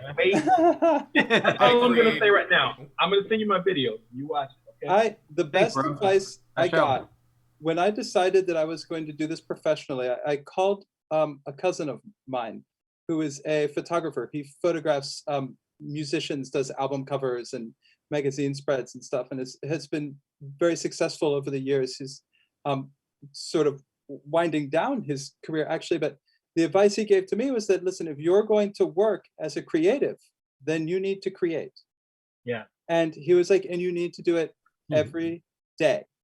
And so what I do is if I don't have a particular inspiration, I will draw a skull. That's my baseline. It's something I like to draw. It's something that I think there's endless room for improvement on. And so if I don't have a particular thing, a drawing that I'm working on or an idea that I have, it's skulls because it's every day. It's every day. And that was his advice to me. Yeah. Do it every day. Fantastic advice. Yeah, that's something. Yeah, that's something I'm doing right now, pretty much, because like I guess like for the most And it part, piles up quick. oh sorry about that, but like I guess like for the most part, it's like something I realized myself as an artist, pretty much in a way. Like I guess one of the things that kind of snapped me out of my break, pretty much, is like this. Honestly, I've seen a lot of weird things that people complain about on the internet, pretty much about like all right, I just got really bad anxiety, pretty much, because like honestly, I've seen a lot of things that people kind of got mad about, pretty much, from like Looney Tunes taking guns away and stuff like that, pretty much, or like you Ah, know yes. what Lola yeah, that's yeah, I'm not joking, pretty much. The most weird things people complain about. Um the new Looney Tunes not featuring guns, Lola Bunny's body type, apparently. And just a lot of weird stuff like that, pretty much. In the back of my head, like, wow, this is stupid as hell, actually. Like, you Yeah. know what? I'm not, you know what? Like, I'm not gonna be like, you know, I'm just gonna do what I want, pretty much, because without like having to basically have that kind of like criticism for my, I have enough criticism for myself than like have to worry about a lot of people's criticism and stuff like that. Actually, I'm not saying like I'm not saying I don't accept criticism, but it's like a lot of things that people are subjective. Actually, in other words, like people will like what they like, they will hate what they hate, pretty much. Anyway, at the end of the day, as long as you're doing what makes you happy, anyway, then that's all that matters at the end of the day, pretty much. Because like that's one of the things that kind of snapped me on my break, pretty much, and sort of got me creating again, anyway. Like until I started actually doing Me something too. small, yeah, and like started doing something small, like you know, draw for like old receipt pieces I did from Bass Pro, my old Hmm. job, pretty much. And like I started actually just doing digital versions of like my old traditional work, pretty much. It started growing so far and so on, pretty much. And like until I I'm slowly getting more confident in my art again, pretty much, because I'm rediscovering what makes me happy creating, pretty much, or like rather what inspires me creating. That's And the Jay, key. That's the key. exactly, If it makes you happy, then you will do it. and exactly. Jay, And what that's are something I'm definitely discovering, pretty much. I'm still discovering every day, pretty much. Like heck, I even got the confidence to finally submit one of my short stories, pretty much, or rather, try to act. I'm actually trying to do script writing, pretty much, for my favorite podcast now. Anyway, like I'm finally gonna submit one of my short stories to like a podcast now, actually, to get adapted to the audio drama. Wonderful. Thank you. well, Jay, your artwork is solid, man. I mean, you have art chops. It's very good. It's very you have this way of actually, modernizing such an older style, right? An older genre. You can feel your influences in it and how you've kind of elevated it and how it's kind of evolved, with it. I don't think much is going to really take away from the anxiety aspect of it Yeah. because anybody with eyeballs has an opinion. Yeah, of course. But one of the things I will say is sticking with the concept of making what you want to make and putting out what you want to put out, simply because there's someone out there that roughly enjoys it, but also you curate your audience. There's a Yeah. reason why when I first started, I was trying to build an audience. I was trying to get better, and then as I was posting and get better, an audience started to kind of grow a little bit. So I said, okay, cool. As that audience is starting to grow, I was caught in between a little bit of a spot because I'm starting to see people's audiences grow. I'm seeing that your audience is definitely directly connected to that revenue to a degree. And I'm asking myself, well, do I want to start doing more fan art stuff? Or do I want to stick with my original charge of drawing Black people and adding that into it? And Yeah. there's not a lot of Black people being really represented or in the forefront, especially of anime. Oh And God, my, don't get started. Because and like, oh, sorry. no, sorry. And me and my really good friend talk about this a lot. And I was like, what I want to do is I want to make the things I want to make, and I want to build an audience around that. So when the time comes when I do want to make original stuff, the people who are here to see original things are going to get original stuff. Absolutely. And I started to see that the people who had built these audiences would then create their personal projects and they would fall flat because the people weren't there for that particular thing. They were there for another thing that they were building for something else. That's where the authenticity and not necessarily being true to what you want to make kind of backfires in that way. And yeah, I mean, it could help them grow to some degree, or they could do fan art for other people, which works. But if you're passionate about making things for yourself or doing some of those things, it's better to start doing the things that you kind of enjoy. Then the second aspect of that is that, like, failure in itself, and this is just my own learning aspect of it, I'm not particularly talented. I've never been particularly good at anything. My dad will tell you that in the nicest way. Nice. But he, in a way, he will say that all the things I could not do or wasn't capable of doing, I worked hard to be able to do. And so to show that that is a possibility. But I've learned that legitimately failure is a cornerstone of that. And like the fear of failing, it really hurts you, right? If your script flops, it's fine. You write another one and it's better. You write a different one. You draw a different thing. You make a different portfolio. You create a new thing. Like, you know, the opportunity is there is to make more and more and grow. My favorite artists and directors, most of them now, follow me and I can talk with back and forth. And I had been following them and drawing for years, you know, sometimes drawing some of their stuff and whatever, like I was in their purview, but never honored a follow or an interaction. And the moment my art started getting better and growing and not being brought down by that, I started to see them come into the sphere one by one, being like, you know, it's funny, I was kind of seeing this kid's artwork everywhere. And now it just kind of, it crossed the threshold where it's like, I want to see this person's stuff, right? Yeah. And it just kind of became through all these moments where I was just falling and going, falling forward. So, you know, all the new things that you're doing, I hope that it's not about them being successes off the bat. The biggest success is that you've done them and you've turned them in. The script writing, the artwork stuff, all those things. The successes is that you've done them and you've turned them in. Regardless of how that comes out, you'll be able to grow from it and make it better. And if you get it, you'll still be making it better. Exactly. So, you know, I just kind of wanted to add that in there because everybody's work is very interesting. And I particularly was looking at your page as you were talking, and I'm like, you know, your work is great. And that's not always going to give you the right confidence, but just in that way of just being like, you know, sometimes it takes a third person to kind of look at it, or sometimes it just takes a moment for you to step away and to come back and to look at other people's work and to really see like, whoa, I am trying to elevate as Iden was doing. Like I'm looking at all these other collage work, and I'm finding that it's taking me the time to find the right shading, the right colors, the right proportions, and I'm elevating the genre. But when you're just looking at your stuff or the fear of doing certain things, you can kind of lose those particular moments. So I just wanted to toss that out there, you know, hope that would help with the confidence idea of you know, your next steps. Mike, you brought up something really interesting, and it's slightly off topic from what we said, but you were talking about sticking to doing what you were doing, and what you want to do is to put more representation for Black people in your genre. Yeah. Trying to find quality images of Black people to collage with is very difficult. I use mostly commercial magazines, and it's 90% white people.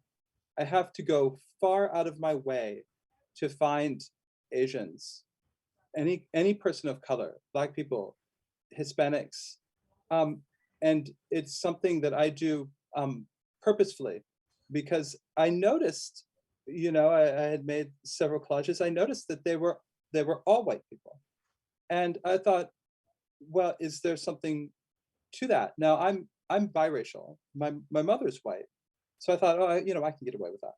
But I thought this is speaking to a deeper problem here, because my source material is the source material that society uses, and there's no representation there.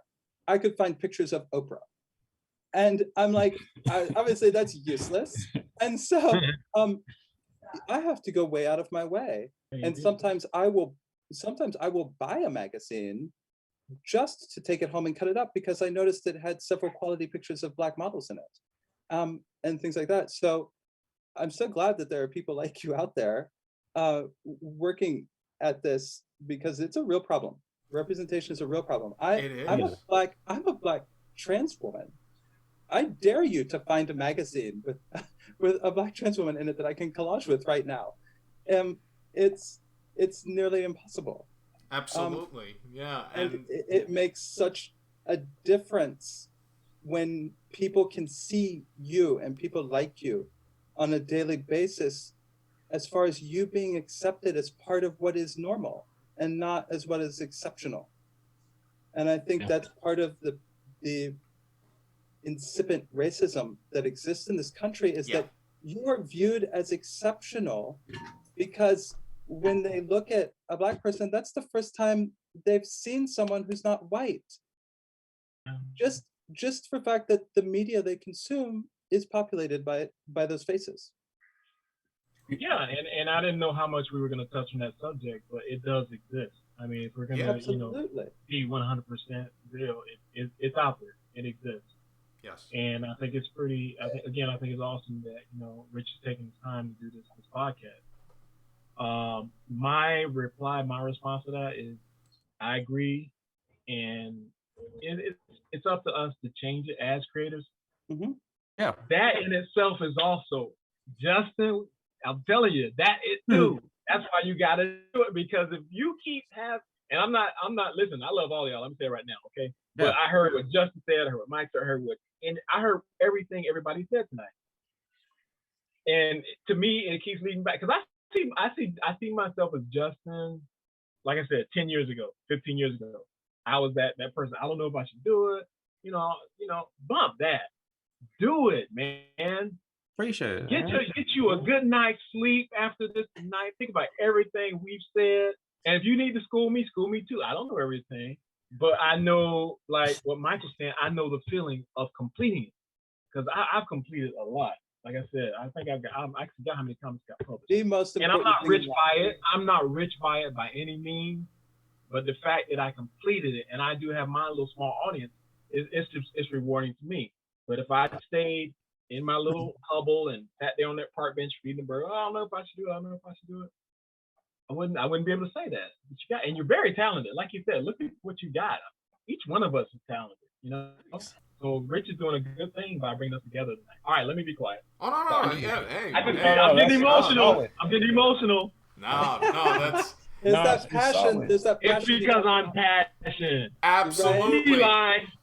That's the bottom line. It is passion, and like I mentioned, if I didn't mention this to everyone, because I didn't want to send out the same copy paste message and have it go to spam, but representation is a very crucial thing, and it's something that when I started doing comics, because I mean, when I started doing my current series of comics, it became more apparent.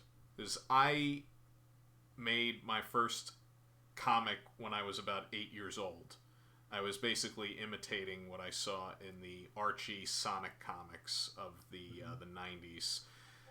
But the road that I took to comics was paved with comics, then it was animation, and then I got back into comics because animation is... it's a labor-intensive medium. I love it, but I just... Yeah. So, with regards to representation, the main character in Luckyzilla is a black man. And that was sort of by accident, because when I was designing the character one day, I shaded maybe a little darker than I intended to, and I'm like, wow, Bruce looks... Because his name is Bruce Deodato. I'm like, Bruce looks good like this. Oh, let's improve it a little bit. Yeah. And then from then on, that's how I saw Bruce. And fast forward, 14 years, I was doing only my third convention, and it was in the Bronx. If anyone here knows Alex Simmons, who runs Kids Comic Con in the Bronx, wonderful guy. I had this woman and her daughter, cutest little thing,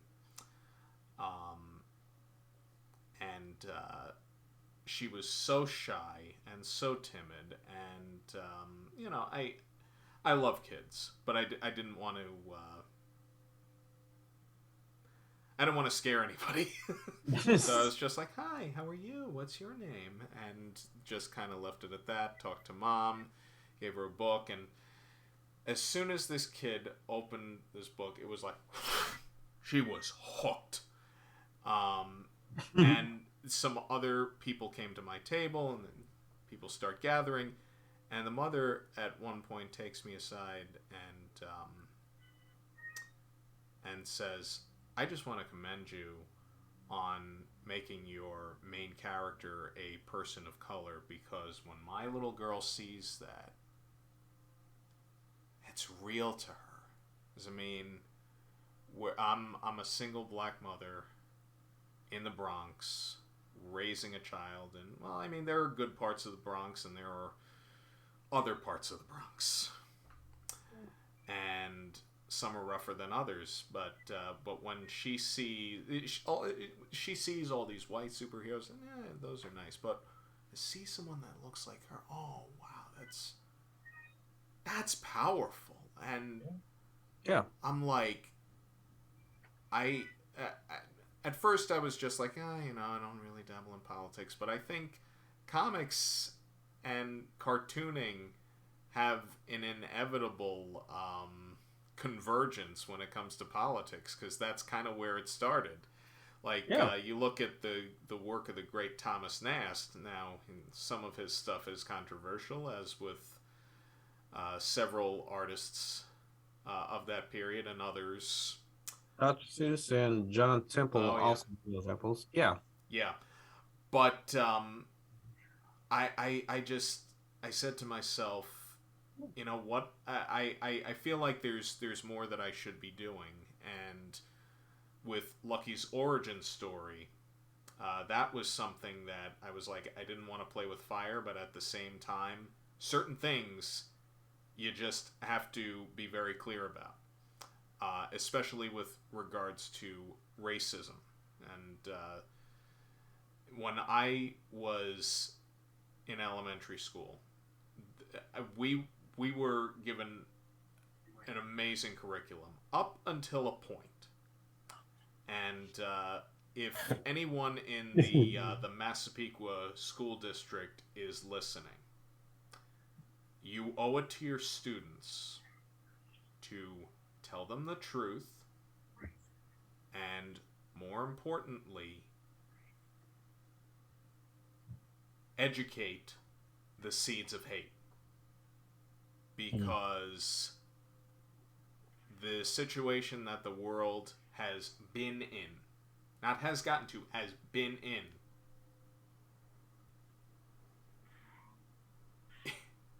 like, we're getting to a point where it's like, how do we go forward? Like, we need to figure this out. So where I'm going with this is, I value culture immensely, and anytime I can do something for anybody, I mean, I'm not looking to. I'm not looking for my 15 minutes of fame, I hear this word. Maybe some of you have heard this word, pandering. And I'm like, oh, come on. Pandering, like, I almost think, should I make a character out of that? And then I'm like, no, because I don't want any merchandise of something that's a stereotype. that was like, no, thank you. I think that's basically used as a way for people not to admit. I mean, there's a couple things, Rich, that you said that are really potent and powerful, and that are interconnected to a lot of stuff. And I'll drop back to a lot of the other panelists and stuff. But the whole thing about pandering is just a way for people to make excuses, as if black people, but also just the spectrum of blackness, right? Which includes the LGBTQA plus community as well. Which was a big driving and striking force, in the community, was people of color.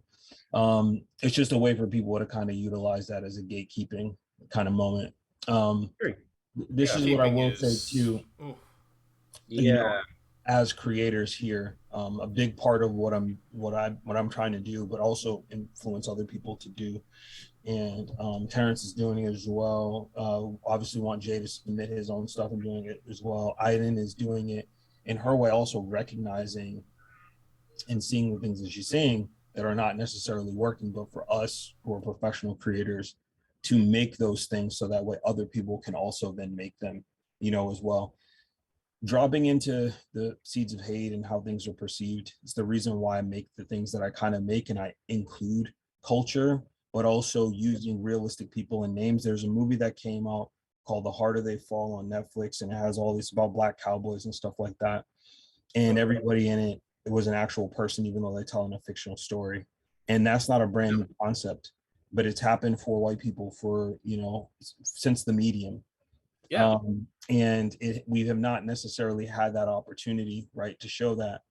And we also are showing, all of us are also showing a multitude, a bunch of different spectrums. We have a lot of different viewpoints, right? Yeah. Not just in our lived experiences, but viewpoints of Blackness that we've seen that has not necessarily been shown in media.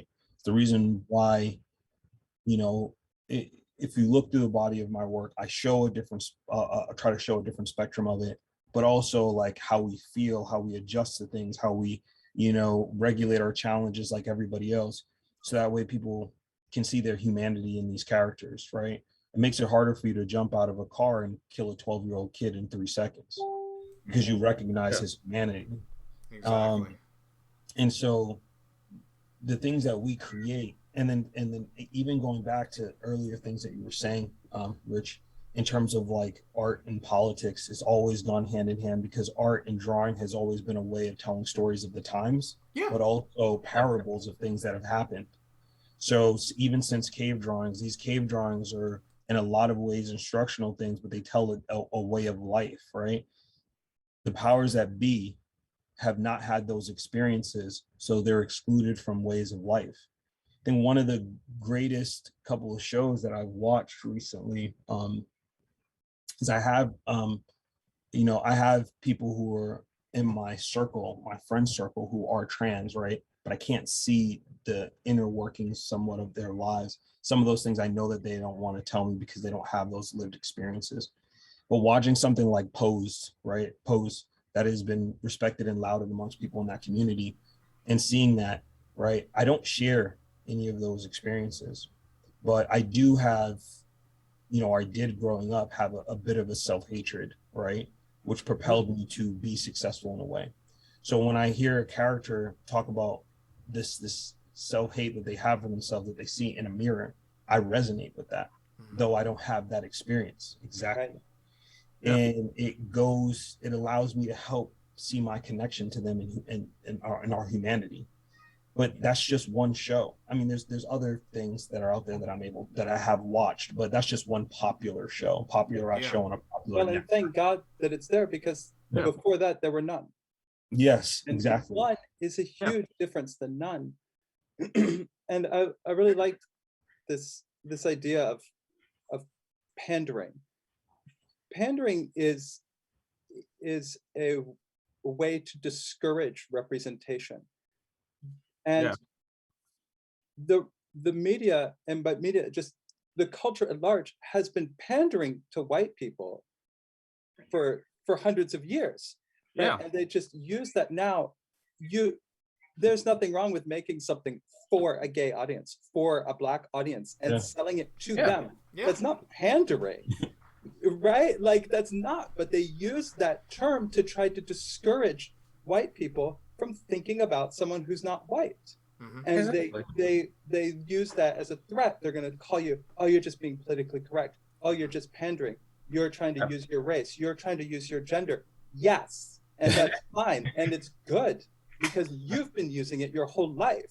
I know a ton of writers and directors, right? Like Illumination, Netflix, Disney, right? And I mean, like, some of this is a little bit in the past. And when I say in the past, like 3 or 4 years ago, we're not talking about like 10, 15 years ago. So some of the shit that's being made is coming out now. Right. But there's these moments where they're creating things, and then someone's like, well, how about a white person? And they're like, yeah, but like, but we have all this, or we have all that. And it's like, yeah, but how about like, we toss this guy in there, and like that is pandering, because you feel like if we don't have this person in there, are they going to see it? Like what is the point, right, of having that U.S. like Marshal in Black Panther. Yeah. Like, I mean, like, look, I like the movie. I love the movie. I love that guy as an actor. Yeah. Seen him in a bunch of stuff. Love Lord of the Rings series. Fan of Tolkien forever. But there's just moments where it's like you can tell like that person was not in there for us per se. And then he blows up all the weapons that leave Wakanda. So even though you have all this thing, it's like the main crux is that the weapons leaved in the world is in disarray.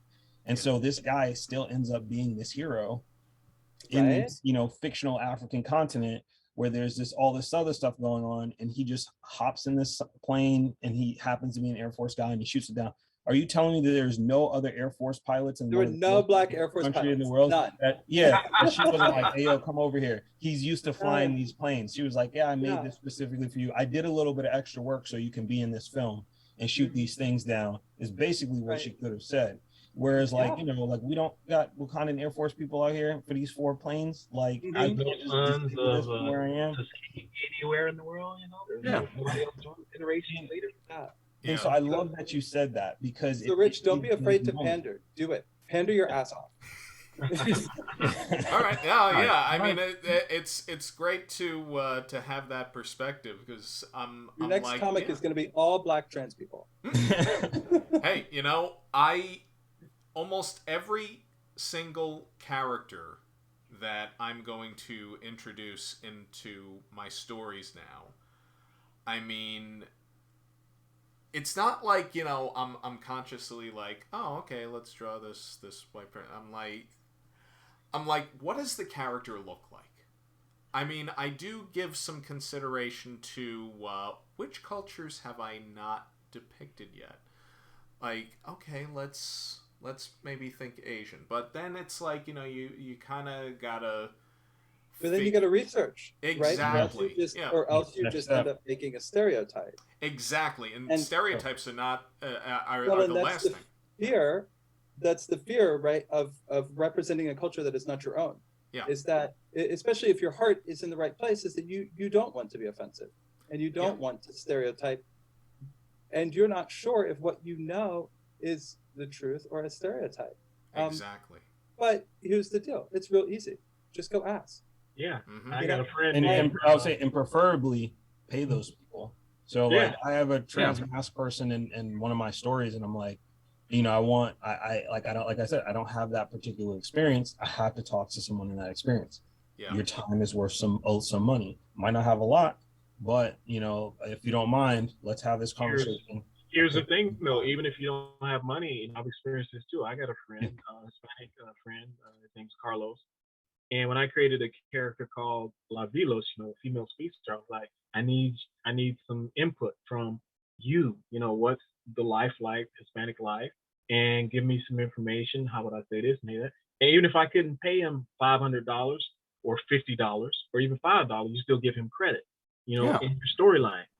Input or whatever you want to say, created by Carlos. So he still when you publish that, he still gets, you know, some sort of exactly. And that's so researching is very important. I agree 100%. And it's ridiculously simple to do. You know, I had a discussion about this in our local newspaper with my neighbor Dave Chappelle, and you know, we don't always see eye to eye on these things, but that was my point. I was like, hey, buddy, if you don't understand, I live right here. You know? Yeah, I'm glad that this came up, because some of you may or may not know that there is a trans character. There will be more in Luckyzilla, Paula D'Angelo. I actually have a plush doll. Fantastic name. Is it too late to change mine? Yeah, so Paula, she, her. Oh, love you. Yep, she... Get it with those arms, girl. Yes. And this was the first plush that my regular plush guy, who is a happily married gay man that lives a few towns over, him and his husband make these. Paula rescues dogs. At one time, she was captain of her high school football team, and her high school sucked. Yeah. But when I was developing Paula, and this was 2019, I had started learning more and more about trans people. I had seen more posts about it. I had seen news articles coming. I'm like, I feel very uneducated. I need to learn things because I think like there is a story. There's story material here, and then I found myself on this long winding road of information, all good information, and then I was at an impasse where I felt like I've got an entire group of people under a microscope. Because I mean, it's like I'm trying to find that one thing, the thing, you know, the thing that's, and I'm like, like, whoa, okay, so who's the character now?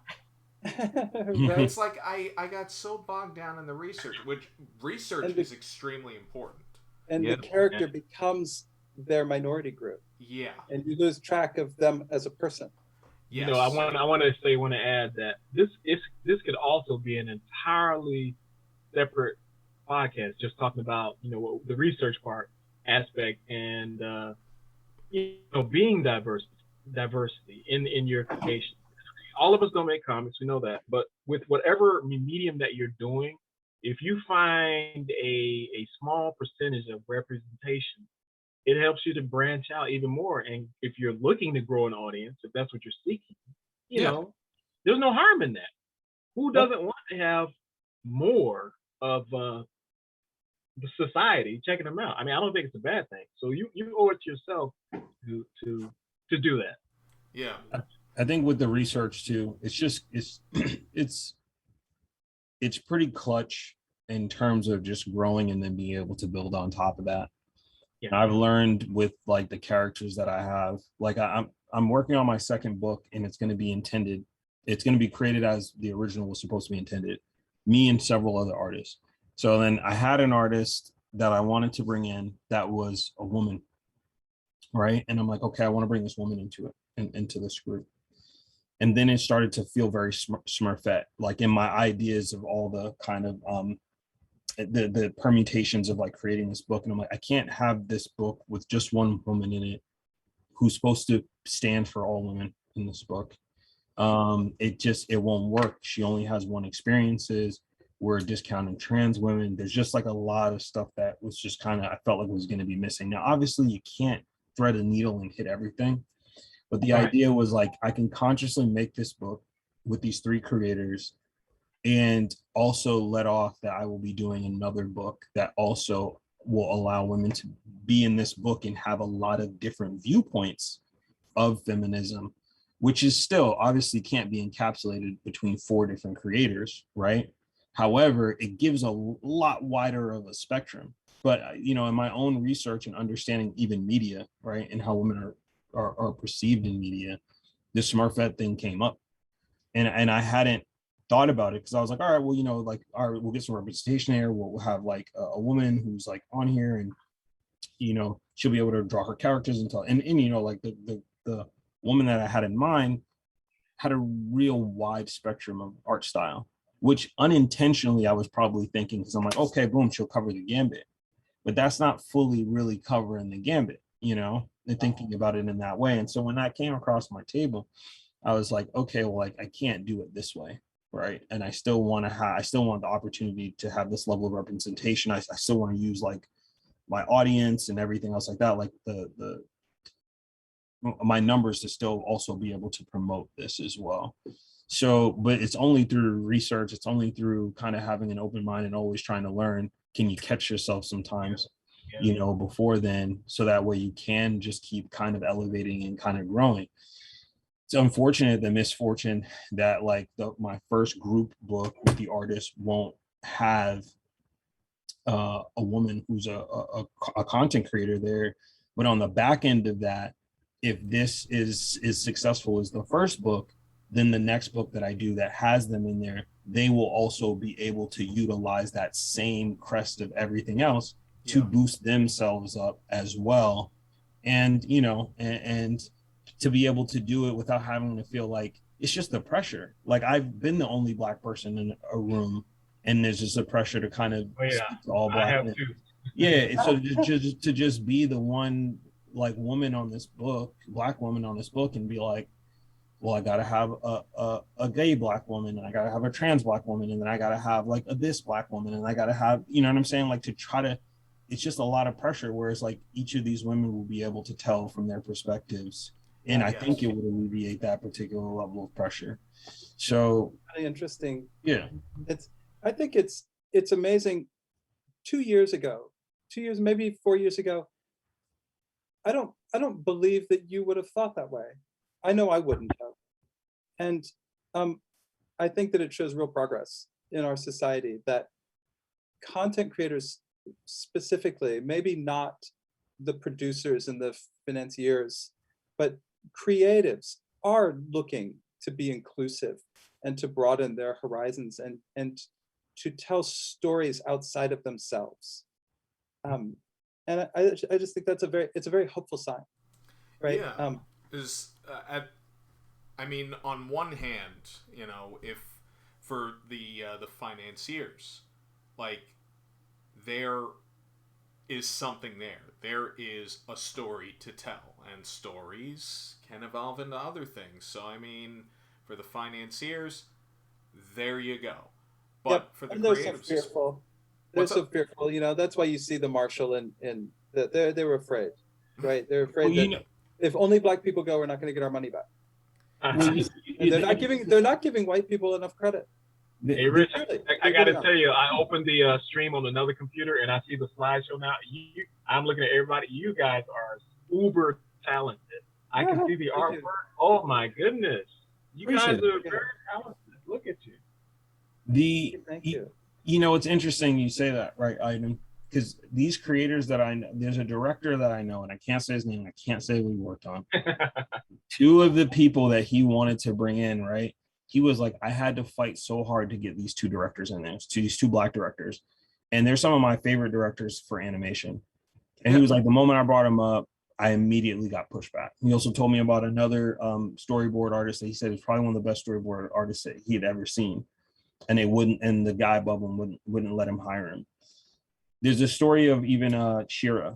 So the woman who had written She-Ra, who was the creator of the actual Netflix animated series, who had She-Ra. Oh my God.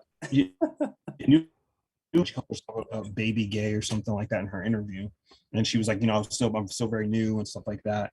And I do the quotations because it's like, she has to having to say that, right? But also probably having had that feeling her whole life, right? Mm-hmm. She was saying that she had to, like, with all the things with like She-Ra and Catra and everything else got, is they did a lot of what you would call queer baiting, if you will. It was just kind of riding the line. And she was like, I had to write it that way because I knew the studios wouldn't let it go. Like they wouldn't let me greenlight it. And then what happened is the rest of the community fell in love with it, right? And so it got so big and people were shipping and doing everything else like that the studio was just kind of like, there's something here. We're not going to lose our money if we do a thing. And then she was like, now I'm introducing these married women, and then now I'm introducing like this relationship, and then now I'm introducing the Bo's like two parents or whatever, right? Yeah. And so, like, she was kind of like, she knew that it was out there as a creator, as an indie creator, as a person that's what she was consuming, got into an opportunity to make these things, knew that the studio wouldn't let her do it the way it was really intended, but played around with it and wrote it in a way where it was like dog whistling, how we normally see negative dog whistles, more of a positive one that we could all connect with. And like, we see it there and the community was shouting for it. And then when she was like, I want to do this. And they were like, well, you kind of got the right to, because it's already out there in the sphere. And then she was like, full throttle, right? So you pop into the next season, and then, but then then you go to these cons and you see these people and you see these kids. Like, really, like, for adults, it's great that you can kind of step into your own, but like, I see these kids who, are not hiding, right? Who are like shining. And it's just a whole different vibe, right? I think some of us as kids have been dimmed to a certain point. So to see these kids shine, is fantastic. So Cool, You know, cool. it's just like stuff like that, man. It's very epic. Rich, I gotta apologize, man. I got some things I do have to get into. I gotta put my babies to sleep. Yes, I but got you. you know, I really do. I really appreciate you having me here. Everybody was fantastic. I looked up, Absolutely. you know, all of you guys on some. IG is my main social. Thanks, So if guys. you have one, I'll try. I didn't realize it was 10:14. I know, yeah. I mean, I know I originally said, you know, I mean, it could be a half hour, but I mean, I'm glad you all stuck around. I mean, I mean, with all that has been discussed and with all that's been shared, I mean, from the bottom of my heart, I love you all. I thank Thanks. you so much for being a part of this. Oh no, thank you, because like you brought us all It's been a together lot of pretty much. fun. Yeah. So, And pleasure. I'll be happy to let you all go. But first, everyone who is watching, I don't care how many or how few, our wonderful guests, Terance Baker, Iden Crockett, Justin Sneed, and Mike Toney. In just a few short minutes, I'm going to be playing our pre-recorded interview with Douglas Pendleton. But for now, I will bid our guests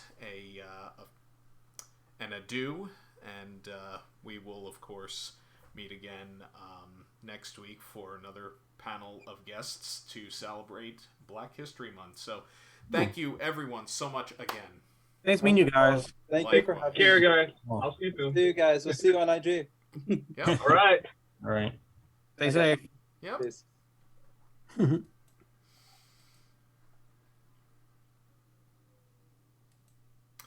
Okay, so now I am going to play... Sorry, something distracted me.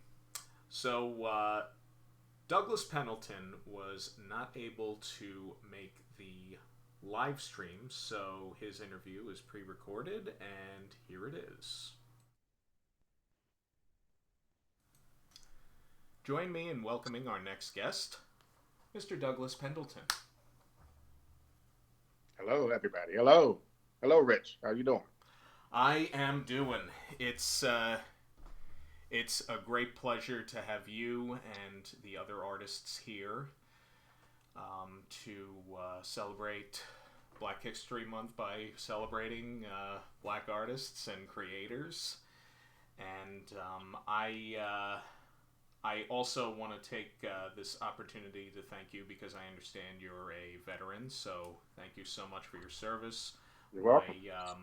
My grandfather, Thomas Adrian Rourke Sr., was Chief Petty Officer in the Navy during World War II and Korea. So, yeah. Thank your service, people. They do some really incredible things that many of us can only imagine. So, let's get right into it.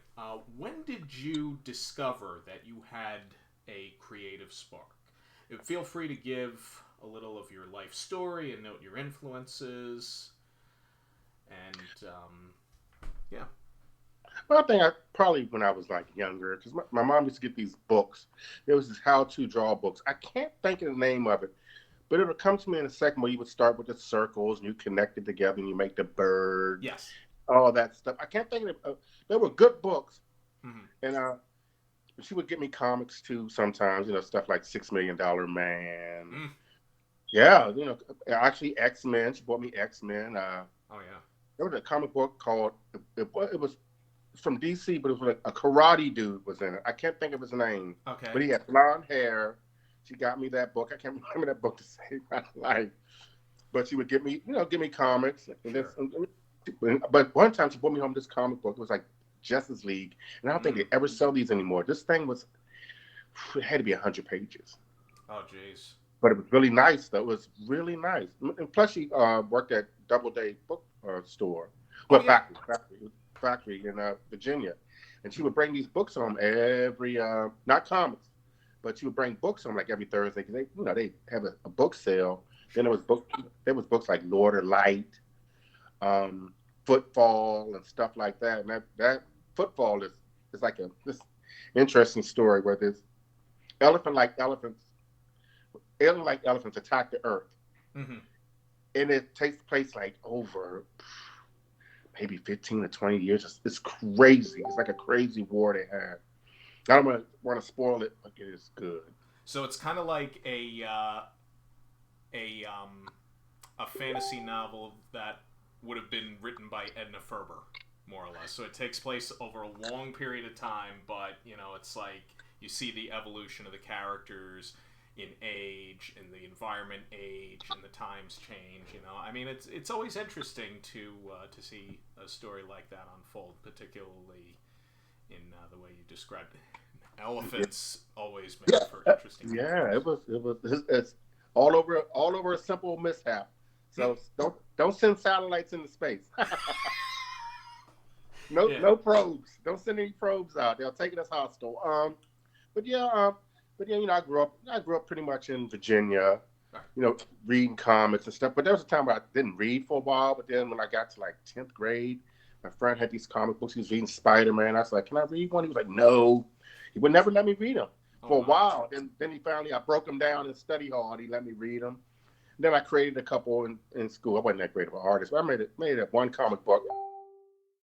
Got in trouble for it. The teacher said, "Well, I'm going to take it and I'm going to photocopy it and send it to your mom." I said, "Oh, finally I'm getting published." She never did it. She never told them. She had the only copy? She had the only copy. And I was like, "Please copy." She was going to send it home. I was like, "Please copy it and send it to the house." She would not do it. She was like, "Dang, I'd be playing into his hands." I probably would have got in trouble, but I would have been published. This is true, and I mean, this goes into a conversation I think I've had with you in passing, and I forget exactly which group I met you in, one of the Facebook groups where we're talking about self-published versus published by a big publisher. I mean, self-published is published. Published. So, you know, I mean, that's a thing. I guess you could call it to an extent a stigma, where it's like someone who's just starting out just either isn't confident in their work or doesn't know where to start, and then it's like, you know, they create like this imaginary staircase, and you know, really it's just as simple as, you know, scribbling something on notepaper that tells a story from start to finish, or not even a story but a situation, you know. And I think a lot of us started that way. One question I wanted to ask you before I forget is I've heard of double tape resin. So your mother worked in the printing industry, more or less. Yes. Yeah. Yes.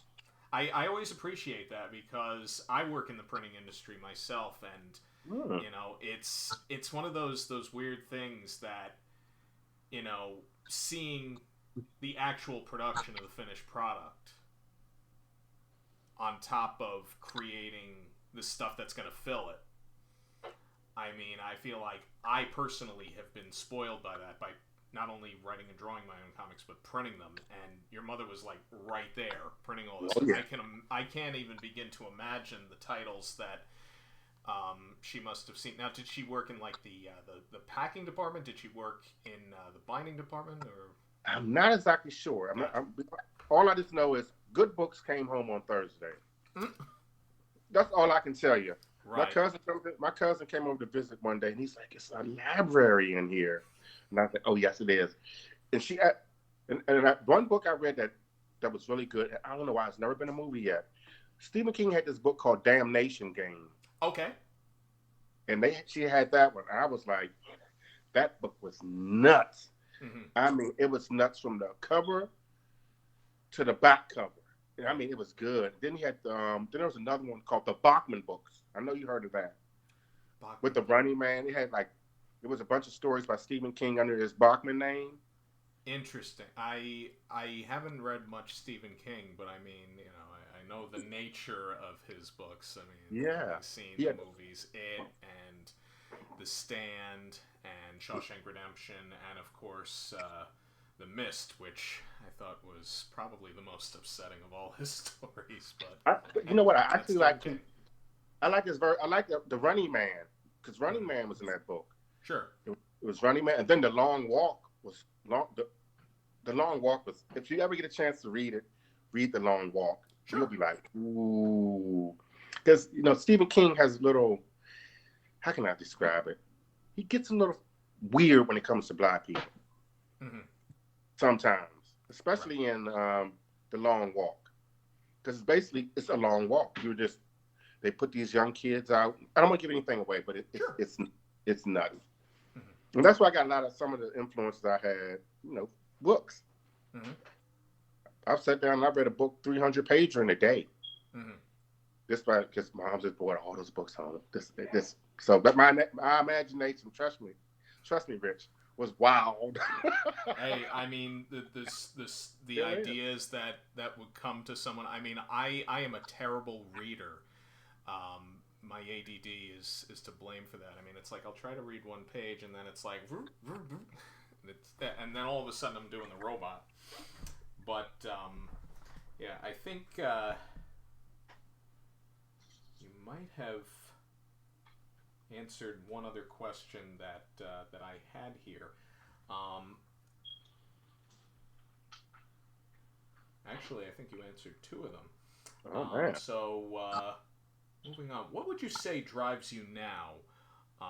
I know you've shown me some of your work recently, your sketches, your 3D work, and it keeps getting better and better. So, what would you say is propelling you forward? I mean, what do you see from where you're standing now? It's going to be simple, and you're going to go, really? I'm going to be honest, fun. I'm having fun doing it now because I had to rewire myself. Because first I was like, man, I got to make $1 million. I got to get a movie. Right. Oh man, all this. Then I was sat down one day and I was like, I just like cartooning. Right. Let's have some fun. 3D. I've been dabbling in and out of 3D for years. I'm actually a pretty proficient animator. Gotcha. So I just like I figured, as I'm winding down, getting into these older years, if you will. Mm-hmm. I figured that'll be a hobby I'll keep because I'm definitely down the line going to do a 3D movie. Maybe about 5 or 10 minutes, something small, but just something to say, hey, I did this. Yes. No, I hear you. That's great. I mean, that's really the name of the game. I mean, there's that old phrase that I'm not even going to say because it's been said to death, but the name of the game is having fun. Because if you're not having fun, I mean, it's just, another job. Like, I've spoken with so many people that work in animation, and you find out that they worked on this one thing, and then it's like, me personally, I resist the urge to fanboy it up, because I kind of know what's coming, and their response is, oh yeah, I worked on that for 6 months, and that was it. It was a job. It's like, oh yeah, you worked on Care Bears? Oh yeah, you worked on Silverhawks. Oh yeah, you worked on Thundercat. Yeah, I did. Blank stare. Blank expression. And then, of course, there are those that have worked on those shows. They're very appreciative of the fans that remember them. And you get to see some concept art that maybe you didn't. I'm not going to give away any names because I hate name dropping. But yeah, I mean, it's always good to meet other people and interact with other people that have just this appreciation to go into these programs or just approach this medium with an open mind, an open heart, and a blank canvas, and just keep filling it. Now, that leads into my next question. What would you say is your medium of choice? Now, you mentioned 3D. You're using Maya, Blender, or... Blender. Free 99. Free 99. And they can do just about everything that Maya can do. Mm-hmm. Free 99. But my favorite medium is pencil and paper. Sure. Pencil and paper. You can't go wrong with that. I love it. Same. And I still use it, frequently. Blender, I have... See, the thing is, I've been told maybe it was by you, maybe it was by my friend Sebastian Bonet, that Blender is a lot like Maya, and I was trained in 3D Studio Max, which is the same family, but yeah. I've done 3D Max too. Yes. And I've done Maya, but I tell you this: what I would do if I was you, if you're interested in Blender, mind you, there's a guy on YouTube. His name escapes me. I think his name is Grant Abbott. That's his name. Grant Abbott. Okay. Go to Grant Abbott. Watch follow along with him on a couple of his videos. Easy peasy. You saw that I made the Star Wars ship. Yes. I made a couple things, the house in the snow and all that stuff. Watch the tutorial. I'm like, why not? Yeah, definitely. Tutorials are something that didn't really come naturally to me. I mean, in the old days, it's like if you want to learn how to do something, you got to go into a book. I mean, in this day and age, with the internet having pretty much everything at our fingertips, going on YouTube to do a tutorial about something and then pausing it and being like, okay, yeah, I can do. Yeah. I mean, when you started learning Blender, did you learn on your own? Were you taking a course in it? On my own.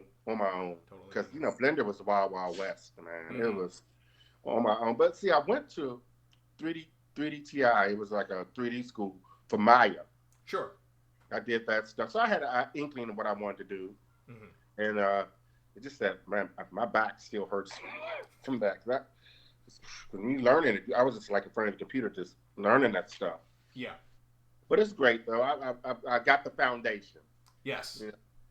Yeah. I mean, did you go into learning Blender like with a list of things that you wanted to do, or did you just kind of do some tutorials first to be like, okay, what is it that this thing can do? Or did you just open up the program, be like, what does this button do? I did a little bit of that. I messed around and pushed, because when I first got into Blender, I opened it, and I turned it off because it was complicated. This was about about 10 years ago. Sure. When it was like, I was like, oh no, I'm not, no way in hell. And so occasionally I open it up, and I've opened it up over the years, and then this last version, it's like they hit perfection. And I said, okay, let me get in here, learn the interface again, and do some modeling. Easy peasy. I mean, I love it. I mean, they did it. But there's another great program too. Like, I know you're doing Lucky Zella. I think they call it's a 2D program. I think they call it like Moho or something like that. Moho. Anime. It used to be called Anime Studio. Anime Studio. I think there's Manga Studio. I forget who the manufacturer of it is, but I think the same guys that used to do Clip Paint. Yeah. Studio or something like that. Yeah, Clip Studio Paint. My 10-year-old niece actually had that program for like a week, and then her mother was just like, "Oh yeah, she couldn't figure it out." Well, I mean, she's also 10. I mean, some things don't always come naturally, but I mean, I've always found too that sometimes just opening up a program and seeing what certain buttons do, and hopefully you don't change a view, because I've done this many times. Oh, I don't know if you have, and it's like, you click this one thing and you try to like drag it over, and then it's like, where's my view window? Now I can't see my spheres. I've done that. I forgot what the button is to get back to it in Blender, but I think it's something simple like the 0 button. It'll knock you right back on. I used to have a hard time. I used to be like, man, I'm going to quit. I'm going to quit. But now Blender's fun. Yeah. Doing some comics is fun. So, yeah great stuff.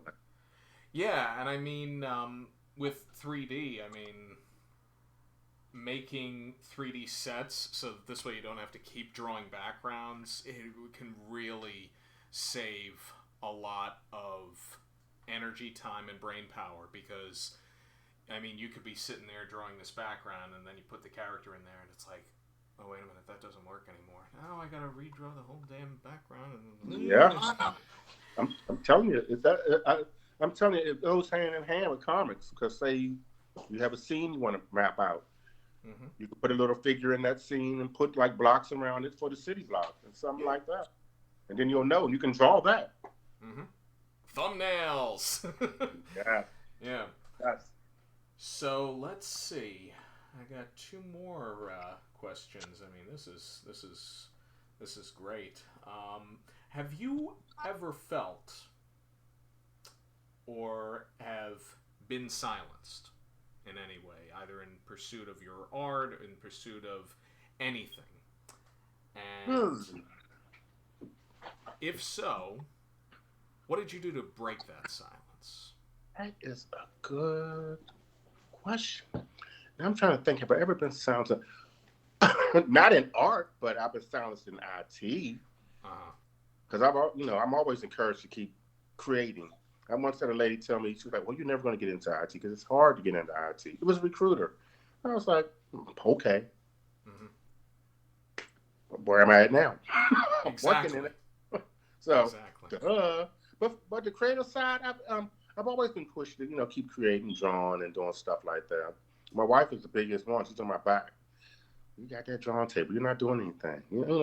Stuff like that. She's right. I need to get it because sometimes I have to really get in the mood to create, which I'm trying to break.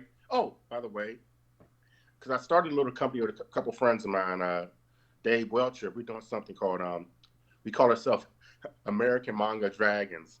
Oh wow. Yes, I have this. I actually have the shirt, but yeah, we're doing something where we're going to do some comics, do some stuff, take our time, have some fun with it.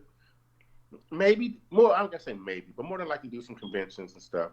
And hopefully, once this COVID thing dies down, I can go back to doing networking with the old drink and draw guys down here in Maryland. Right. That's a fun group of people. Sit around other artists and you're drawing. We're having a good time. Mm-hmm. Yeah, there's Drink and Draw branch up here in New York. I forget. I know Pete Vasquez is involved in it. I want to say Peter Grass is involved with it. I just know there's a funny thing about this guy Peter Grass is he and I were going for the same job at this one place. I didn't find that out until I had started at another job after I had left another job to start that job. And I saw this name of the place that I had applied to and interviewed to. And I'm like, oh yeah, I actually applied for a job there. And he's like, oh, so you know Peter? And I'm like, no. So I guess he's the guy that got the job instead of me. Oh, man. Now, Peter's a good guy. Yeah. Yeah. But yeah, I mean, listen, there is just so much opportunity out there for everyone. Oh yeah. I mean, in this age, yes. I mean, of course, there's always going to be detractors. There's always going to be the trolls. I mean, you and I have seen our fair share of those. Yes. And dealt with handily. Yeah. Yes. Yeah. But man, some people they're just sour all the time, I guess. And I don't know how they can live that existence. Eat a candy bar, get some sweetness in you. You can't be sour all the time. Yeah. Well, I mean, chances are their mom didn't buy them comic books or bring home books or encourage, like, hey, elevate your mind with something other than, I don't know, Tamagotchi or TikTok or some other garbage. Right. But, right. Yeah. I don't even have a TikTok. Yeah. I regret having a TikTok. There is a Lucky Zilla TikTok. Well, yeah, that's what you gotta do to keep your brand, though. That's smart. Yeah. You have to keep your brand. But I was just like, because I think my sister-in-law was telling me something about Boomerang, and I was like, "What's a Boomerang?" Oh yes. And she was like, then I was like, "Oh, that's the thing where it's." Yes. I was like, "Oh, okay." I didn't know it. And I call myself a tech type person, but I don't pay no attention to too much of that stuff. Yeah. No, I mean, I was at this event for Long Island Film Commission thing or whatever. I forget the exact organization, but it was a networking event, and there were a whole bunch of people from all different professions within the film business, and some that were coming up, looking for ways in. And one of the people that was at this event was a science fiction writer. And he didn't know what a green screen was. And a whole bunch of people were just kind of looking at each other like, he's a science fiction writer. How does he not know what a green screen is? But, I mean, sometimes if you don't know where to look, right, if you don't know that you're supposed to look at something, it's just, maybe you just don't know. You just don't know. There's nothing wrong with that. But that's why you go to those events, because, hey, Yeah. you know, there's always something that can be learned. True. You know, I've been to, let's see, about 17 different states in the U.S. I feel like I've learned something in every single one of them. I mean, New Jersey, for example,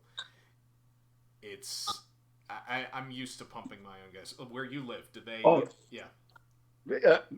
We had to pump our own gas. I went to New Jersey. I tried to get out the car. The guy was like, no, Right. I'll pump it for you. I was like, hey, no problem, buddy. No problem. But I like that. That's a job creator, you know. I see nothing wrong with it. Oh, yeah. Interesting. They should do it around here more often. I think it'd be, people be, better jobs. You know? People be working. Yes. I'll retire and pump gas for a living. That'd be fun to retire and pump gas for a couple of years. Yeah. What are you doing? I'm gonna pump gas for about 2 more years. Exactly. Then I'm gonna work at a greasy spoon. Slinging hash. I told my wife that. She was like, "What?" I said, "I'm gonna work at a greasy spoon." Me and a grill. Cranky waitress. Yeah, like as far as hash goes, Yeah. I love hash. I know, me too. Yeah.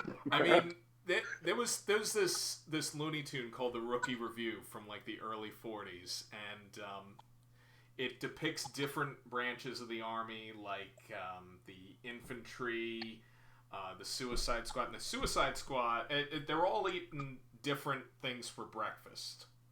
And the Suicide Squad, they're eating hash, just hash out of a bowl. I mean, is that like an old Army thing? I mean, you would know better than I. Well, when I was in the Army, the food was good. That's all I can tell you. It was great. The field, when we was in the field, maybe a little, but overall, it was great food. I mean, I'm gonna tell you, the safest place to eat is on the Army base. In terms of cleanliness, safest place you can eat. Gotcha. Trust me, I know.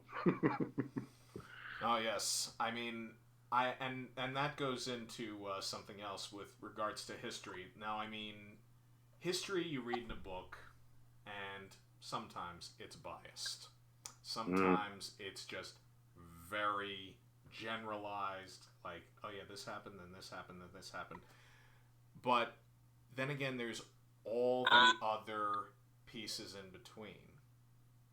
There's all these other people who were affected by whatever event it was, be it a World War II, be it the Civil Rights Movement, be it the Civil War, be it anything. I mean, Black History, for example, there's a whole lot of that. Like, I mean, is there anything in particular that that you would feel a need to address? Anything with I know that's just a very general thought, not even a question, because I don't even know how to phrase the question, but you see where I'm going? That's where you're going. What I would like to see is, what I would like to see in history books, it's more than inventions that Black people made.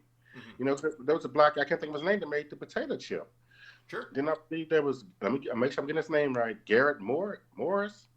I think That he did the sounds about right. Yeah, I'm like, let's see this more in history books. It's not, it's not, they say, well, Black people were slaves. No, we were captured. Yeah. Nobody came over here to go, we going into slavery. No. We had smart people were captured. It wasn't like they captured a bunch of dummies or anything like that.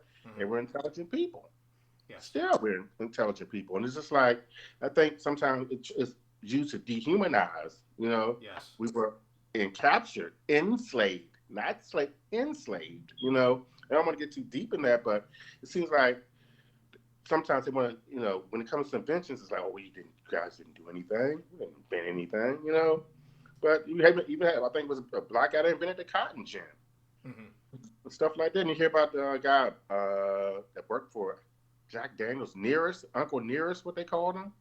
He invented a like a whiskey or something. I have to look it up. But Uncle Nearest, it was like they took his contributions from him. And Sure. it's weird that we would invent stuff and they would take it. Like, oh, he didn't do it. He worked for me. He worked at my distillery. Yeah. And just then some of the best horse trainers are black. Mm-hmm. They train jockeys and train horses.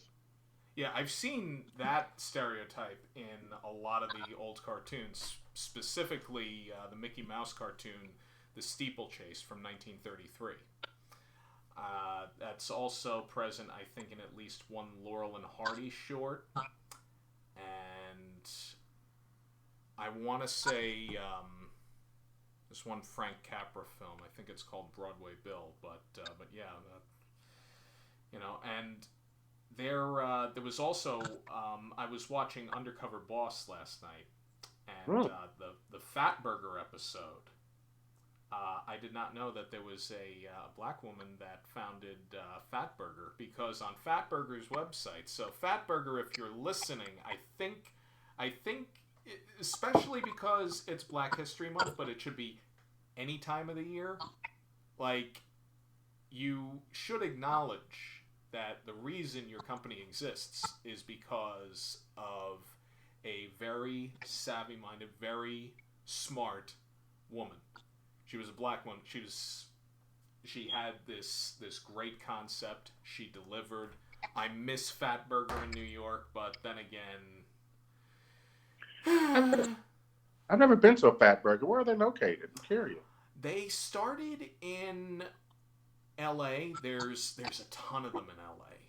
And there was one in my hometown of Massapequa for like 5 or 10 years. Then they changed to something else. I think they lost their franchise, but predominantly in LA. Okay. I'm not sure if there's one in Los Angeles. I know there's one in Utah. Occasionally certain things just kind of pop up in Utah. Now I understand why Ice Cube said, I got the Fat Burger. Mm-hmm. Oh, now I get it. Yeah. He went to the restaurant and said, I got the Fat Burger. Okay. Yes. Okay. Yeah. Today was a good day. Yeah. Oh, okay. All right. Now I see. Okay. So he was describing the store he went to. Yeah. Oh no, yeah, and it's funny to say that. The funniest thing for me, I mean, the food's good, but the way that the line seems to work, it's like you order your food. If you order a burger, they yell "Fat Burger." I mean, I never understood it, but then again, I wouldn't understand the Dairy Queen where they serve the Blizzard upside down and they just go like this and then like that, and I'm like, why not just hand it to me right side up? But hey, everyone does their thing. I enjoy culture. I enjoy learning new languages. I enjoy hearing history from people who lived through it, through people who have had some history, good or bad, passed down to them, because that's incredibly valuable. Like with what's going on in the world today and this backlash to any number of educational things. I mean, it's like there are some that are like, oh yeah, we want different perspectives. I'm like, how about we tell the truth? That would be nice. That would be really nice. Yeah. Let's try that for once, Yeah. I mean, the truth, it can sting, but at the same time, because history repeats itself, isn't it nicer to be able to just look at something, even not a good something, and then just be like, I'm going to make sure that never happens again. Yeah. Yeah. Powerful stuff. So, yeah, I know you have a class to get to, but Doug, I thank you so much for your time. If people want to learn more about you, find you, where can they find you? Oh, wow. On my page, the Worldwide Comics page that I have that you're a member of. Okay. They can find me there. And then they can find me on Instagram. I call myself the Backyard Brew Brother on Instagram. So that's me. You know, sometimes I post up some beers I drink and stuff like that. But I post up a little bit of art too. Been slacking lately. I ain't gonna say in art, but you know, I've been posting as much as I should, but I'll get back to that soon. Hey, now you got someone else who's going to be reminding you, like, hey, Doug, draw stuff. Draw stuff. Draw stuff, Doug. You can do it. Christy does that. I don't know if you know Christy Shin. She does that. She does a comic book called Demon B. Okay. Hilarious. And she's always, if you stop drawing, I'm gonna kick your ass. I'm like, I'm gonna draw. You know, she's hilarious. I don't know if you ever. She posts on my site a lot. All right. On Facebook. Yeah, hilarious. I'll look for her. Just the hilarious, evil-looking, crazy, pale monster she draws. It's nuts. I bought a book. It's hilarious. I gotta get my hands on that. Yeah. So, thank you again so much. It's been a pleasure. All right, and also look out for American Manga Dragons coming to a bookstore, internet bookstore near you. Sounds good to me. All right, Rich. Have a good night, man.